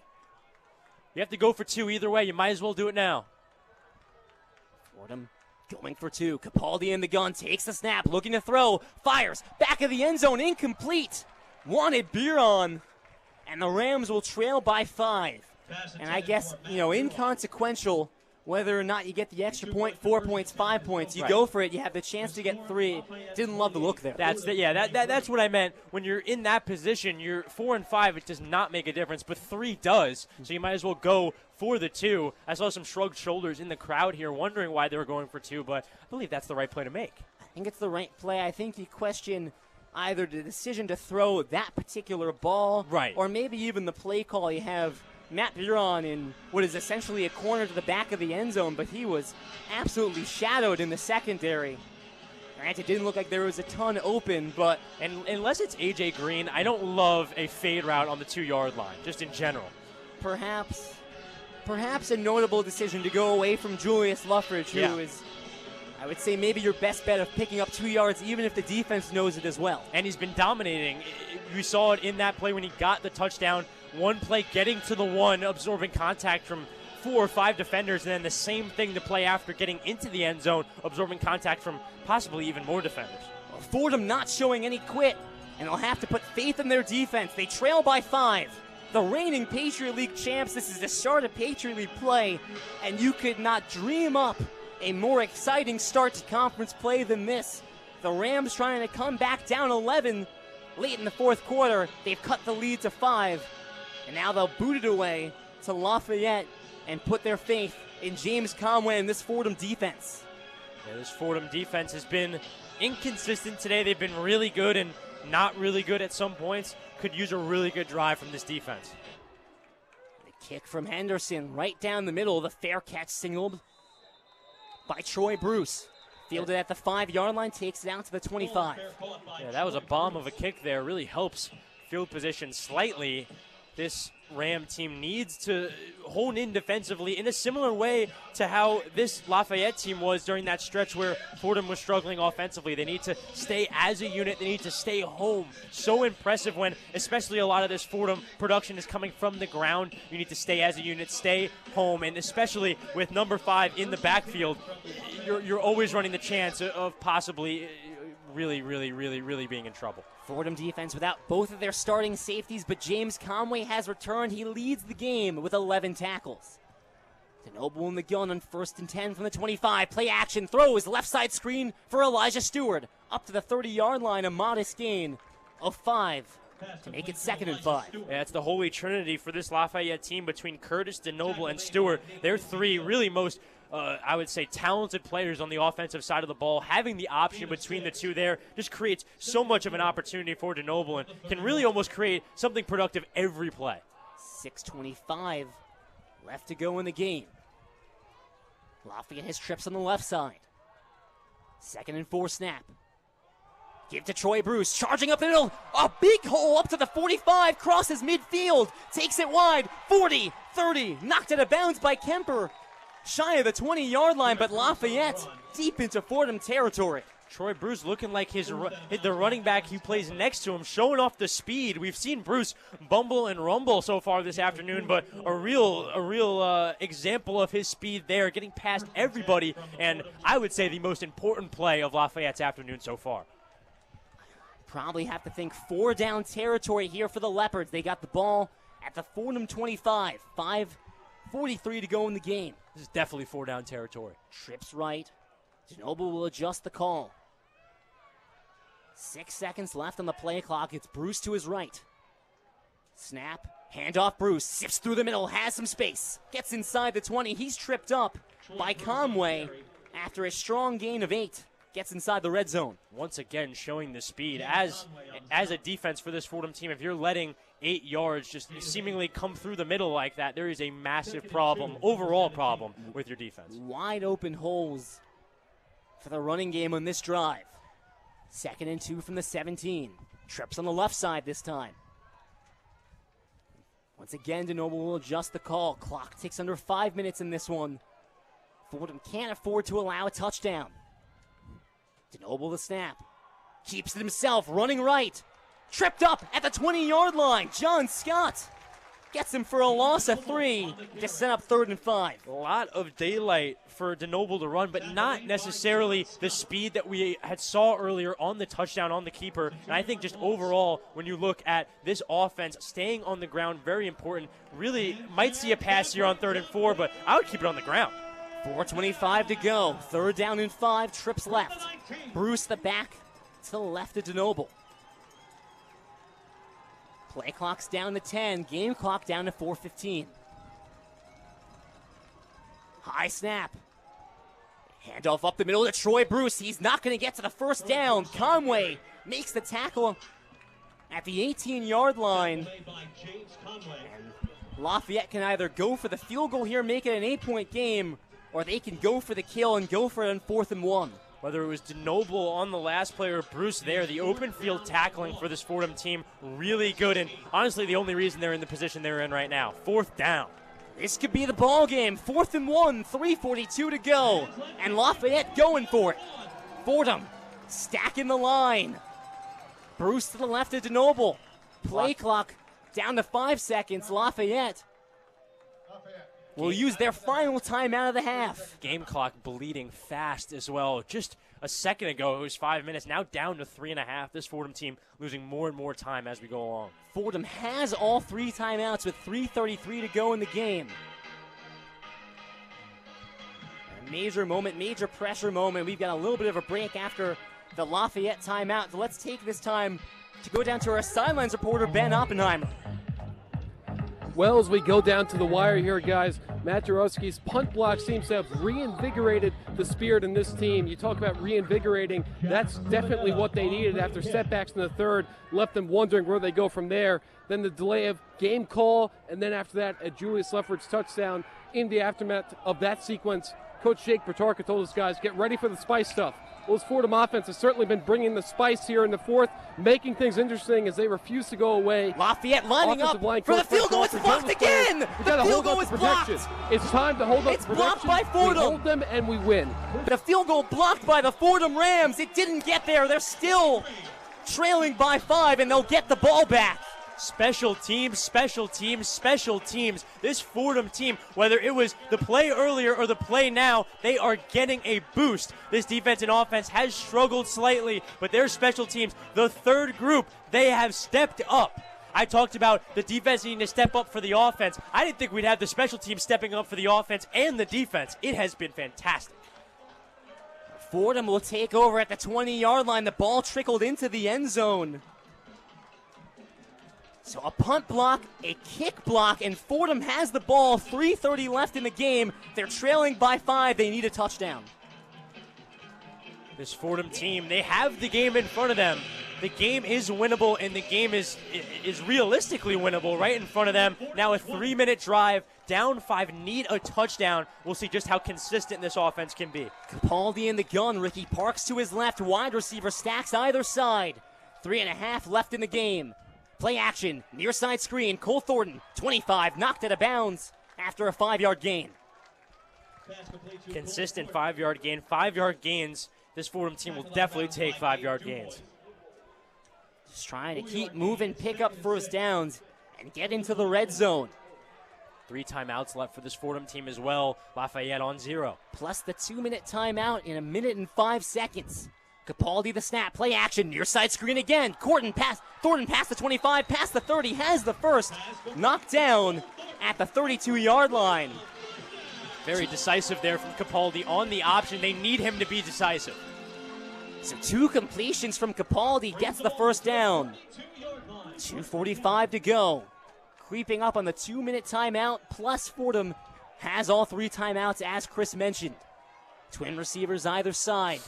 2.5 left in the game. Capaldi will now step up and adjust the play call. 2:30 even to go. Snap. Play action. Throws left side. Matt Buron out of bounds shy of the 40-yard line. 3 straight completions for Capaldi. Capaldi looks very comfortable in the pocket. The comfort, one of the most important things for him. And he's in a really good headspace moving up the field. They're moving quick. 7-yard gain for Buron. It's 2nd down and 2. 2:05 left to go. Can they get the snap off before the timeout? A flinch from the D-line. Capaldi peers in. And there's the 2-minute timeout. And even 2 minutes left to go. The Rams at their own 40-yard line, 60 yards away from the game-winning score, Chris. Yeah, Fordham's had their ebbs and flows so far this afternoon. They can make up for all of that with a touchdown on this drive, 28-23. Through some defense and some miraculous special teams plays, they have gotten themselves in this position. The Fordham offense has shown spurts of being really good, but now, as we have the game right in front of us, it is interesting to see just where they go decision-wise and how productive they can really be getting up the field. Remarkable that they are still in this game. 2 minutes left to go. Fordham trailing by 5, 28-23. It's Fordham football on WFUV Sports.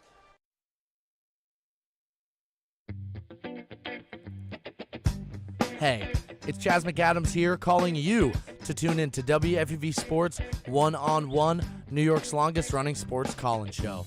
With hot takes covering all sports from the 5 boroughs and beyond, to interviews with some of the biggest names in sports media. We're live Saturdays on the WFUV Sports YouTube from 11 a.m. to 2 p.m. and then later on 90.7 FM from 11 p.m. to 2 a.m. Come join us next Saturday for One-on-One.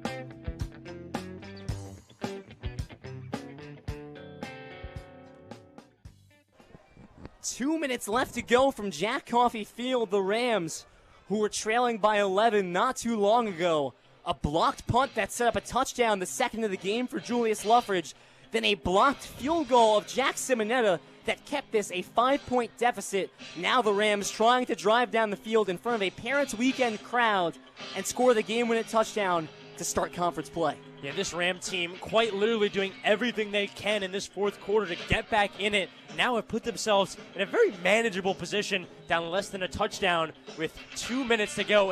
A real true 2-minute drill. They've made some room getting up the field, so it's not a full field drive, but if they can continue with the consistency they've had so far in this drive with Capaldi's passing, I think they'll get all the way down the field. This Fordham O-line without Cody Johnson. This is Dylan Haynes at the center position. 2nd and 2, 2 minutes to go. Ball at the Fordham 40. Luffridge to the right of Capaldi. Wide receiver stacks either side. Luffridge moves over to the left side. Snap. Handoff, Luffridge bursts through the middle, has the first down, up to the 50-yard line, sidesteps another tackle. He's into Lafayette territory. Past the 45, brought down at the 43, and the clock freezes at 1:52 until the chains are reset. The dynamic duo, Lou, have been like a broken record. Composure and confidence, it's at full display for both on the Rams right now. 1st and 10 from the Lafayette 43. Handoff again, Luffridge surging forward, this time not much space, a gain of 2. Yeah, Fordham not necessarily against the clock right now. They don't have to worry too much, but this Capaldi offense needs to get up the field, more consistent passing. Up to this point, it's been extremely consistent. I don't know if going to Luffridge is the best idea. Need to conserve at least a little bit of time. It's not an infinite amount of time right now for this offense. 1:20 to go. Fordham has all 3 timeouts. 2nd down and 8. Lafayette 41. Snap. Capaldi looks right, fires right. A wide open receiver, Mekhi Felton, and he has the yardage close to the first down. Are they going to move it? They'll say no. Felton rolled past the first down, but they're going to mark him just short. That is extremely close, Lou. I would even say he got the first down, but now a big play for the Rams. 3rd and 1. A minute to go. 3rd and 1, 34-yard line. It's Parks in the backfield to the left of Capaldi. Snap. Handoff Parks. Up the middle. got back to the line of scrimmage, didn't get the first down. 48 seconds left. Conlon calls timeout, 1st and 3. And oh my goodness, a monumental 4th down and 1.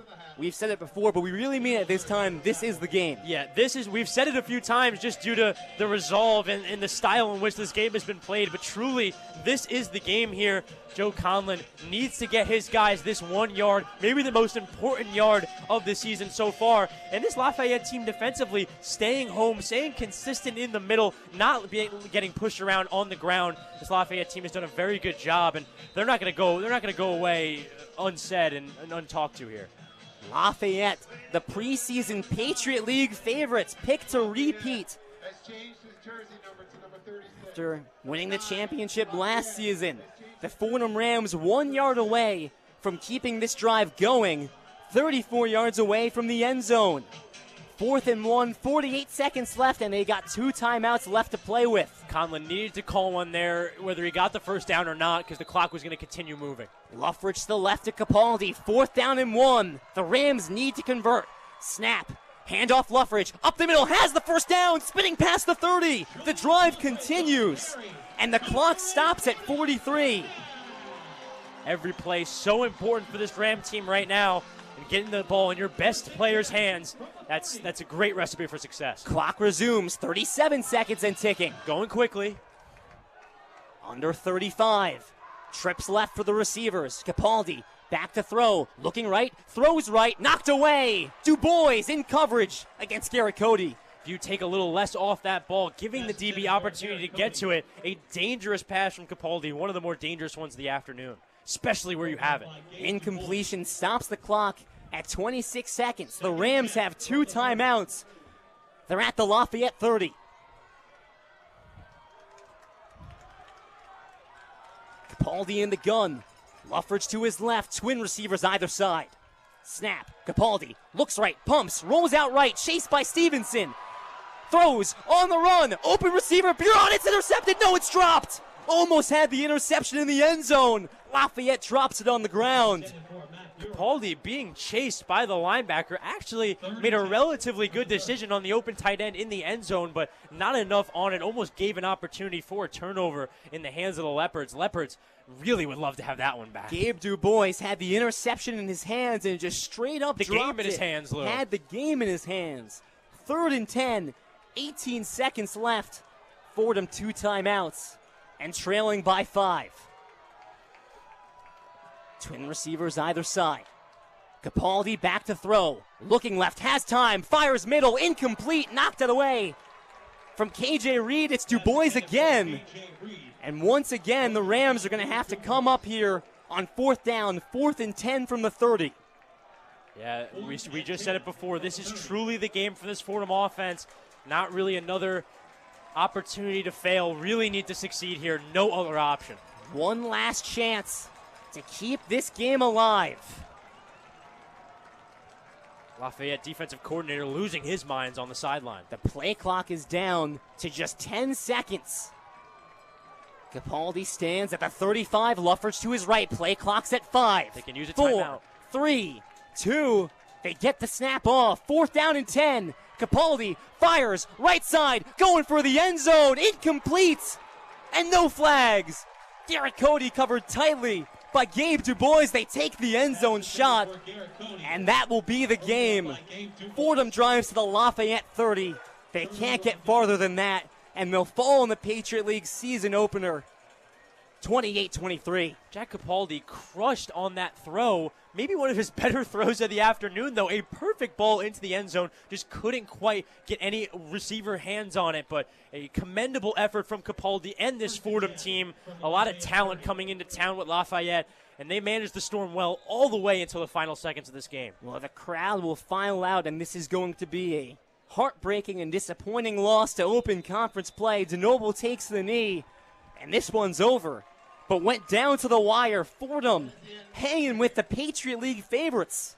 And a couple late blocks, a punt block, and a field goal block down the stretch gave Fordham the chance to come back in this game and get the game-winning touchdown. They come up just short on 4th and 10. Yeah, Lou, this 60 minutes we just watched, it makes it obvious that this is not an 0-6 team, or at least not the quality of an 0-6 team. This Ram team showed as much as they could possibly can that they belong in the Patriot League today. They went toe-to-toe, and when I mean toe-to-toe, I mean toe-to-toe with the defending champions of the conference. Fordham, a commendable effort today, a productive loss, a loss that, yeah, it'll go down as an L on the schedule, but when you look at it as an experience, a lot more positive than negative.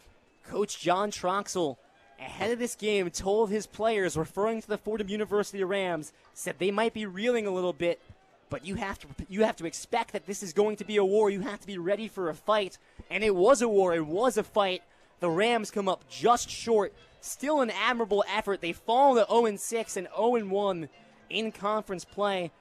Let's break down some of this stuff. I think notably a return to play for James Conway. First time all year, led the team with 13 tackles, and boy, did the Fordham defense love to have him back out there. Love to have him back out there, a guy who's so impactful. To have him out, especially for multiple games to start a season, it can be so detrimental to that side of the ball. But today, it seemed like he didn't even skip a beat. It felt like he was playing with this team every day. Since the start of the season, he made an impact right away. It felt like his impact was felt right away. And honestly, if we're taking it as a full 60 minutes, probably the most consistent game of football defensively this Fordham team has played so far this year, and a lot of that goes to him and is a testament to him.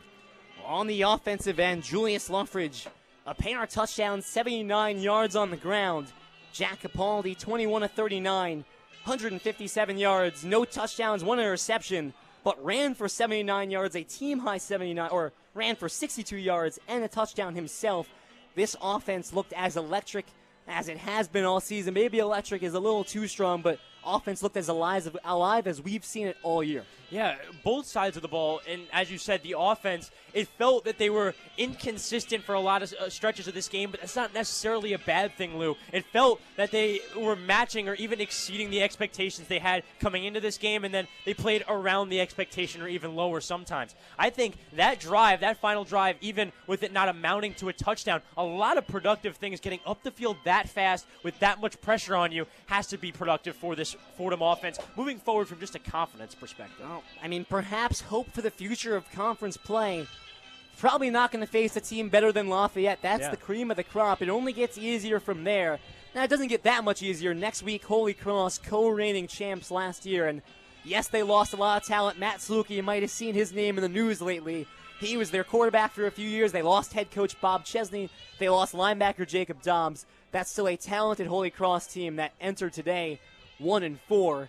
But Fordham falls to 0-1 in conference play, and they'll have to hope that a couple of teams can knock off Lafayette if they want a chance at the Patriot League title. However, good strides made today, good progress, as the Rams fall by 5 on the final play. The reigning Patriot League champs, the Lafayette Leopards. Wrapping things up here from Melia Stadium for Chris Carrino, I'm Lou Orlando. Once again, start of Patriot League play and Parents Weekend. Rams lose to Lafayette 28-23. Back to the studio with Madi and Dan. The one-on-one post-game report.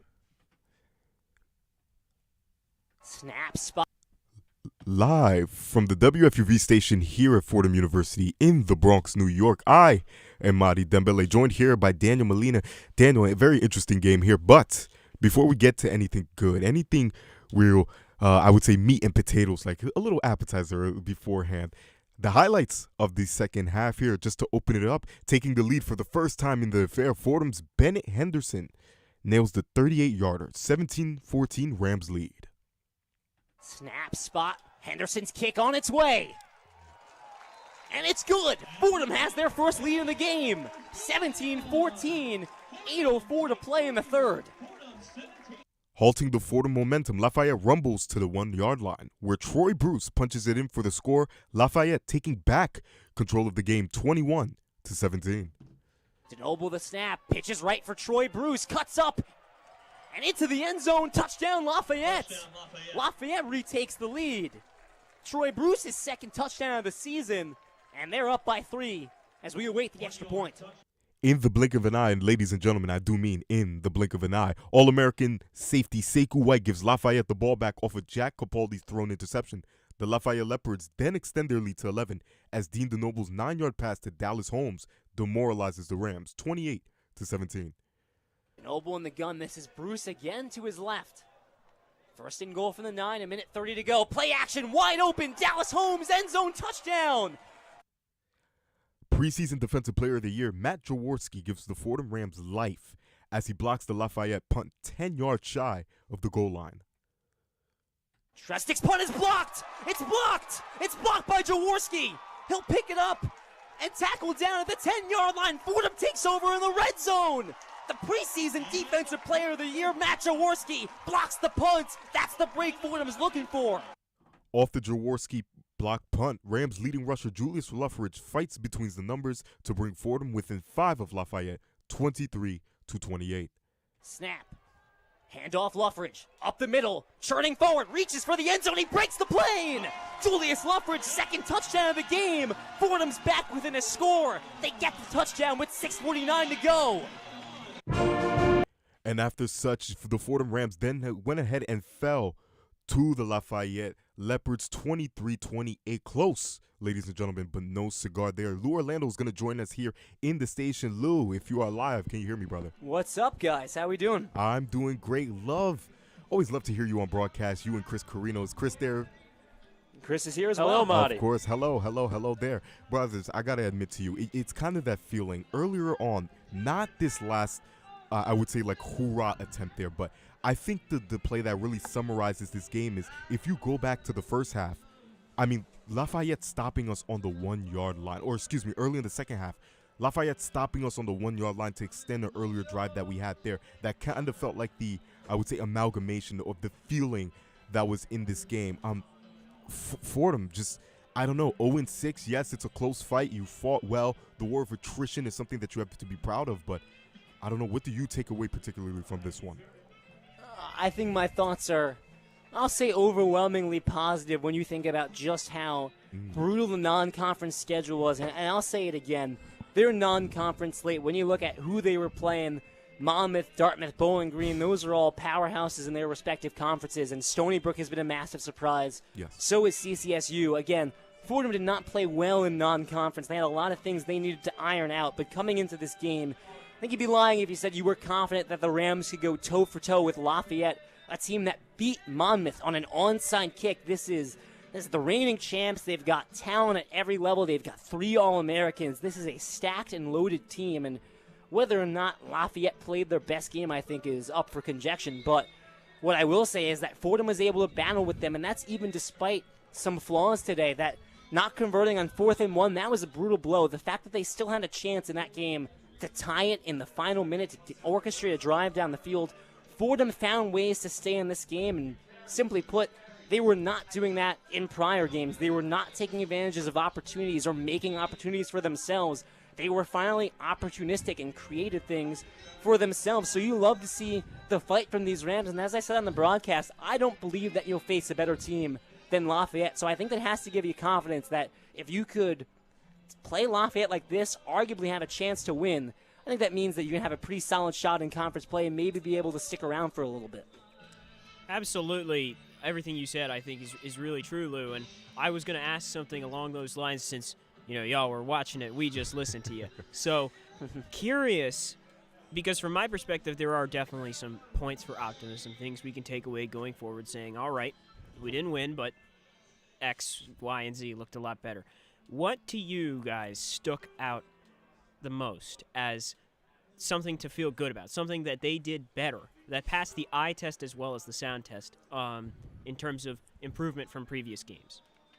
Yeah, I think when looking at this game as a whole, the whole 60 minutes, I think something that really personally stuck out to me was each side of the ball really standing up for each other. It felt in the beginning of the game that the defense struggled a little bit, offense picked it up slightly, and then in the middle portion of the game, it felt the offense had a bit of a struggling point, and this defense stood on their head to give them opportunity after opportunity. And then in the fourth quarter, toward the end of the game, it seems the offense and defense were both a little off, and the special teams picks it up, and they make up for the woes of the offense and defense. So I would say something that stuck out to me was just how this team stood for each other, and how when there was a sector of this team that went down, the other part of the team stood up for them. And that unity, I think, is really important, thinking about being a competitive, productive team going through the rest of the season. And I'll work off of that, because think about some of the sideline reports we got from Ben about even when they went down 11. Yeah. We're not out. It's going to go our way. We're going to get this. It's something that you wonder about when a team goes down 0-5 to start the season and the losses start to get bad is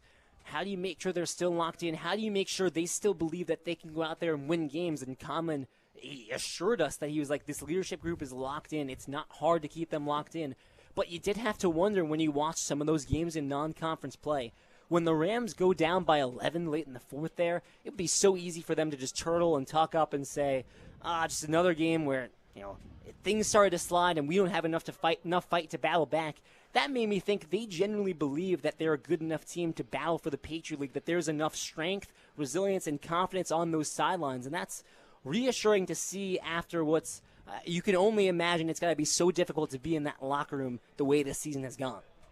Boys, I thought you guys both brought up interesting points. Chris Carrino, you're talking about complementary football, giving the defense, giving the offense time to recover, and just covering for each other. If you're on the sideline getting Gatorade, I got to be able to be able to game plan. You got to give me a minute here. Both teams were able to do that in short stints. And to your point, Lou, you're talking about emotional equilibrium. If we take two components, those two components specifically, how do they put it together and how do they apply that to specifically Holy Cross, who has been a powerhouse for years, 1-4 slower start, but not a team that you want to sleep on? No, not a team you want to sleep on at all. I think, especially strictly from the Fordham perspective, I think aside from the ability on the field, just the mental side of the confidence and composure you build from a game like this, the most valuable points. I think even a win against a lesser caliber team might not be as productive as the loss they had today. It was one of the more productive losses I've seen, full stop. And I think this Fordham team, even non-conference, not getting a win, I think they're in a good spot heading into the rest of the Patriot League season. They have a sense of belonging. I think that was something that they yearned for the most and something that they needed the most heading into conference play. And there's going to be pressure. You have to, if you want to get an at-large bid or an automatic bid, rather, to the postseason, you'd have to win 5 straight games. There's never been a 4-2 team that's won the Patriot League title. Yeah. And you have to hope that someone else, whether it's a Holy Cross, whether it's a Colgate, maybe a Lehigh, you have to hope that someone else knocks off Lafayette so that if there's some type of 3-way tiebreaker, maybe you win that tiebreaker, or maybe you hope 2 teams knock off Lafayette. You're going to need help now because you've lost a game and you opened conference play with a loss. But control what you can control. Go out there, win the rest of your slate if you can, and see where the chips fall. Control what you can control, and that's just playing football. Boys, there's a lot of football left to be played. Fordham Rams 23, Lafayette Leopards 28. Lou Orlando, Chris Carrino, Ben Oppenheimer on the call for this game. Boys, thank you so much. See you soon back here in the studio. Appreciate you guys. Thank you, thank you. Again, a lot of football left to be played, Daniel. It's been an interesting game. Fordham fighting as hard as they can, but once again, close, but no cigar.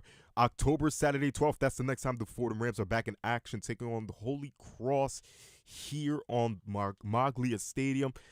I have been Madi Dembele, and it's been a wonderful time here in stadium. I got to thank Daniel Molina for sitting next to me with the analysis. Kurt Sipple in the room as well. Bobby Chaffordini, Frank in the room as well. And I have Caleb Stein behind the boards. Fordham Football is a production of WFUV Sports.